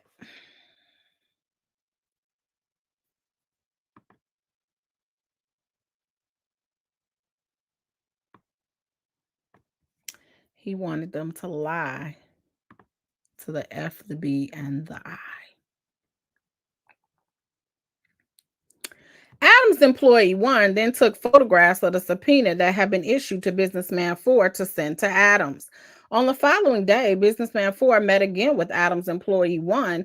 Adams employee 1 told businessman 4 that he had met with Adams at City Hall earlier that day and that they had left their cell phones outside the room in which they met so that it would be safe to talk.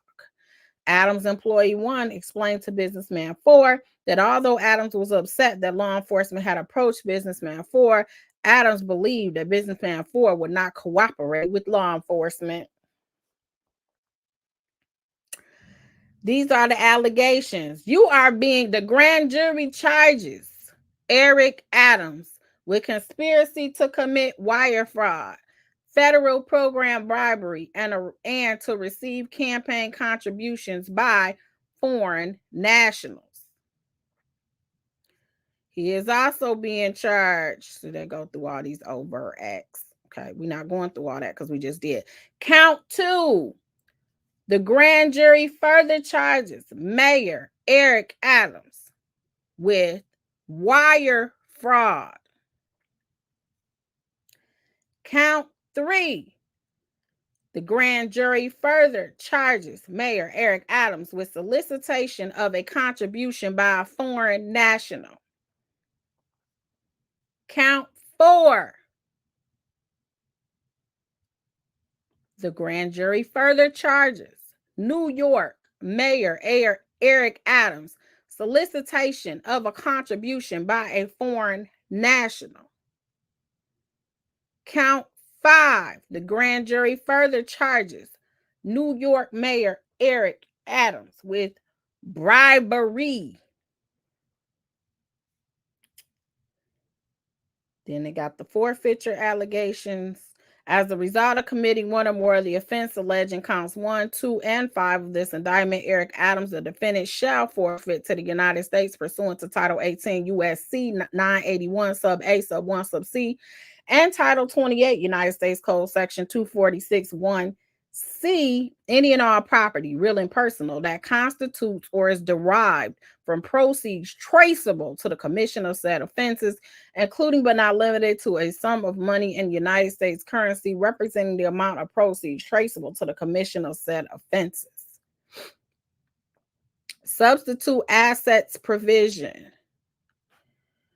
If any of the above described forfeitable property as a result of any act or omission of the defendants, A, cannot be located upon the exercise of due diligence, B, has been transferred or sold to or deposited with the third person, C, has been placed beyond the jurisdiction of the court, D, has been substantially diminished in value, or E, has been commingled with other property which cannot be subdivided without difficulty, it is the intent of the United States, pursuant to Title 21 U.S.C. Section 853 sub P and Title 28 U.S.C. Section 246 sub C, to seek forfeiture of any other property of the defendant up to the value of the above forfeitable property. So if you decide to put any of this stuff in anybody else's name, we're going to get that too. These are the same final provisions that was in the Diddy indictment as well.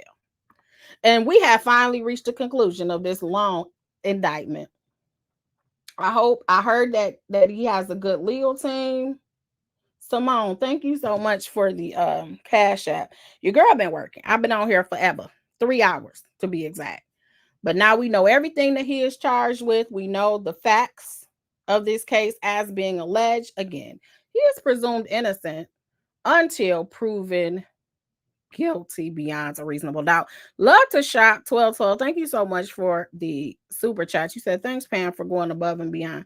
Baby, my throat is dry and I am hungry, but you guys are definitely worth it. You really are. You guys are worth it.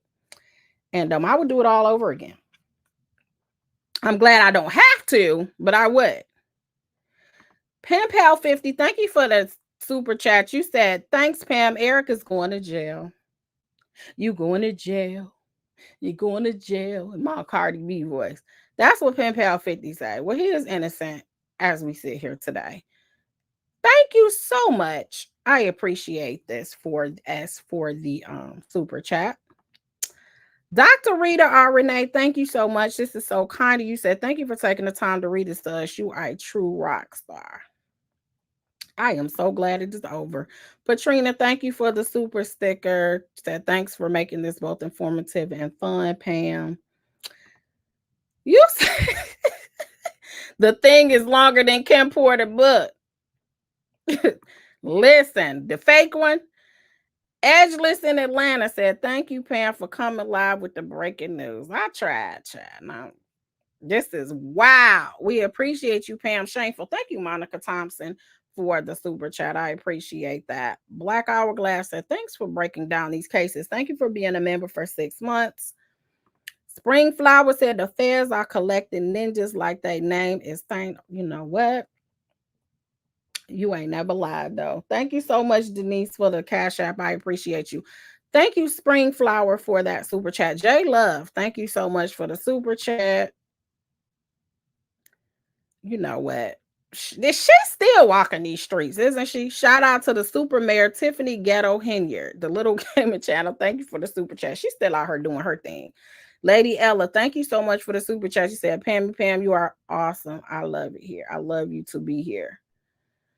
And I think that's all of them. Y'all, I'm tired. I know you guys are tired too, but thank you guys for rocking with me. You know I appreciate all of the love. You said thank you, tea and vocal rest. Man, listen, I can't guarantee I'm going to be back on this joint on today, but perhaps tomorrow I'll be rejuvenated.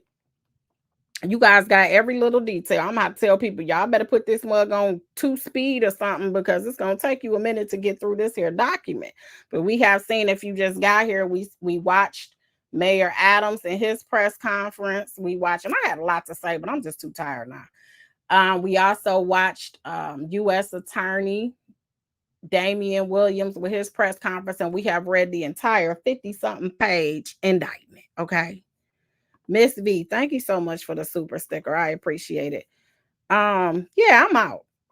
I love each and every one of you guys. Thank you guys so much for your continued support. But I gotta go. I'm tired.